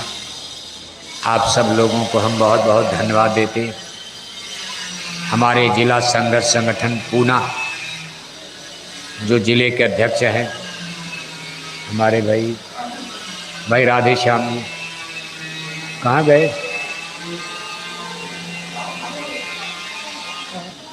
राधे श्याम जी, भाई राधे श्याम जी, इस कार्यक्रम के आयोजक देखो हमारे, जिन्होंने बड़ी मेहनत किया, भाई हमारे वर्मा जी, कहाँ गए भाई वर्मा जी। और भी देखो यहाँ संगत के तमाम पुरोधा, नए पुराने तमाम चेहरे आज इस सत्संग सभा में मौजूद हैं। सबके सहयोग से कार्यक्रम देखो संपन्न हुआ। सबको धन्यवाद है, सबके लिए हमारी शुभकामनाएं। हमारी महिला संघर्ष संगठन की तमाम बहनें, युवा संघर्ष संगठन के तमाम बच्चे बच्चियां, तमाम इस पूना जिले के उपदेशक प्रचारक, भाई मेहनत किया होगा, प्रचार किया होगा। अब पूना जैसे शहर में सत्संग के नाम पर इतने लोग आ जाओ, बहुत बड़ी बात है, कम नहीं माना जाएगा। जहाँ माया का जोर चल रहा, पूना है, बम्बई है, ये सब माया का जोर है। कोठी बिल्डिंग बनाना कि सत्संग सुनना। दुनिया देखो उसी काम में लगी, भाई मारो काटो, घर बनाओ, मकान बनाओ, पैसा कमाओ। अब धर्म कर्म सत्संग कौन सुनता? फिर भी आप इतने लोग आए, हम आपको धन्यवाद देते हैं। हमारी इस प्रचार यात्रा में, इस सत्संग को सफल बनाने में देखो बम्बई नगर के अध्यक्ष हमारे भाई लाल बहादुर जी वहाँ से आए। बम्बई नगर की महिला संघर्ष संगठन की अध्यक्षा हमारी बहन लक्ष्मी जी, ये सब लोग देखो वहाँ से चल कर आए। हमारी इस प्रचार यात्रा में बराबर हमारे साथ चल रहे मध्य प्रदेश के प्रांतीय पर्यवेक्षक संरक्षक कुंवर नारायण प्रताप सिंह बघेल साहब, गुजरात प्रदेश अहमदाबाद के माननीय जीतू भाई पटेल जी, उत्तर प्रदेश गोरखपुर के बाबू रामहेश सिंह जी, उत्तर प्रदेश जौनपुर जिले के डॉक्टर शेखरन साहब। अब संगठन कोई 2-4 लोगों से थोड़ा चलता, लाखों लोग, जब करोड़ों लोग जुड़ते हैं तब कोई मिशन आगे बढ़ता। और चूंकि जय गुरुदेव मिशन कोई कथा कीर्तन नहीं कि कीर्तन गाना है, ढोल मजीरा लेकर के हरे रामा हरे कृष्णा कीर्तन नहीं। जय गुरुदेव मिशन, जय गुरुदेव मिशन एक इनकलाब है। जय गुरुदेव मिशन एक क्रांति है। जय गुरुदेव मिशन एक रिवोल्यूशन है। धर्म में जितनी गंदगी कूड़ा कचरा आ गया, ये सब साफ सुफ करके सही सनातन धर्म जय गुरुदेव मिशन की तरफ लाने के लिए प्रयास किया जा रहा है। इसलिए आप इसमें सहयोग करो, अपना अपना साथ दो। सबको बहुत बहुत धन्यवाद है। एक बार फिर सबके लिए हमारी शुभकामनाएं। ये देखो टोले महल्ले के गांव जीवार के बहुत से भाई बहन नए लोग इस सत्संग सभा में उपस्थित हैं। हम सभी सम्मानित भाई बहनों को, बच्चे बच्चियों को सबको बहुत बहुत धन्यवाद दे रहे हैं। इसी तरह प्रेम सद्भाव बनाए रहोगे तो बहुत बड़ा परिवर्तन होगा, समाज में, देश में सुधार होगा। अब एक छोटी सी आरती होगी गुरु महाराज के चरणों में। सब लोग बैठे बैठे आरती बोलना, कोई खड़ा मत होना। बस 2-4 मिनट समय आपका और लिया जाएगा। सब लोग बैठे बैठे आरती बोलना। कोई सेवा भेंट दान दक्षिणा आपको देनी है। एक तो गुरु महाराज की प्यारी गायों के लिए रजिस्टर भी चलेगा, उसमें भी आप सेवा दान करना। दूसरा, आज के सत्संग के लिए जो सेवा देनी है झोली में, आज के सत्संग की सेवा, गुरु की सेवा, ये आपको गुरु महाराज की वरदानी झोली में डालनी। सेवा देते रहेंगे, आरती प्रार्थना बोलते रहेंगे। अभी देखो मन से उतरने के बाद ये बगल में हमारी, ये बगल में कमरे में, ये पीछे कमरे में अभी हम करीब आधा घंटा रहेंगे। किसी भाई बहन को नज़दीक से मिलना है तो पीछे ही कमरे में यहाँ आप आकर के मिल सकते हो। यहाँ से हमको देखो कल्याण जाना है। कल का कार्यक्रम 12 बजे से 4 बजे से कल्याण में होगा और परसों का कार्यक्रम थाना जिले में एक और है। इसके बाद फिर पालघर जिला में है, इसके बाद फिर आपका वापी है, सूरत है। ऐसे पूरा भंडारे तक चलता रहेगा, कई प्रदेश का, कई जिले का, कई प्रांत का। इसके बाद फिर भंडारा आ जाएगा। भंडारे पर आपको आगे की सूचना दी जाएगी, भाई आगे क्या प्रोग्राम है, कैसे है। पूज्य महाराज जी देखो इसमें अपने काफिले के साथ उत्तर प्रदेश में गोंडा, बहराइच, बलरामपुर, श्रावस्ती 4 जिले में 3 महीना, सितंबर, अक्टूबर, नवंबर 4 जिले में लगातार 3 महीने, एक एक ब्लॉक में 2-2 कार्यक्रम। और करने के बाद तब वो मथुरा पहुँचेंगे, भंडारे का कार्यक्रम होगा। कितनी मेहनत, कितना परिश्रम उनके द्वारा हो रहा, जाड़ा गर्मी बरसात की परवाह किए बिना। इतना जो सघन प्रचार अभियान, इतनी तपस्या, इतनी मेहनत, इतना संघर्ष कि भाई जीवों का भला हो जाए, सबको एक सही दिशा, सही रास्ता मिल जाए, सभी लोग सही धर्म पर आ जाएं। इसके लिए पूज्य महाराज जी देखो लगे हुए हैं। लाखों भाई बहन शाकाहारी जैकेट पहनकर तन मन धन के साथ उनके सहयोग में खड़े हैं, साथ दे रहे हैं। सबको धन्यवाद है। बोलो जय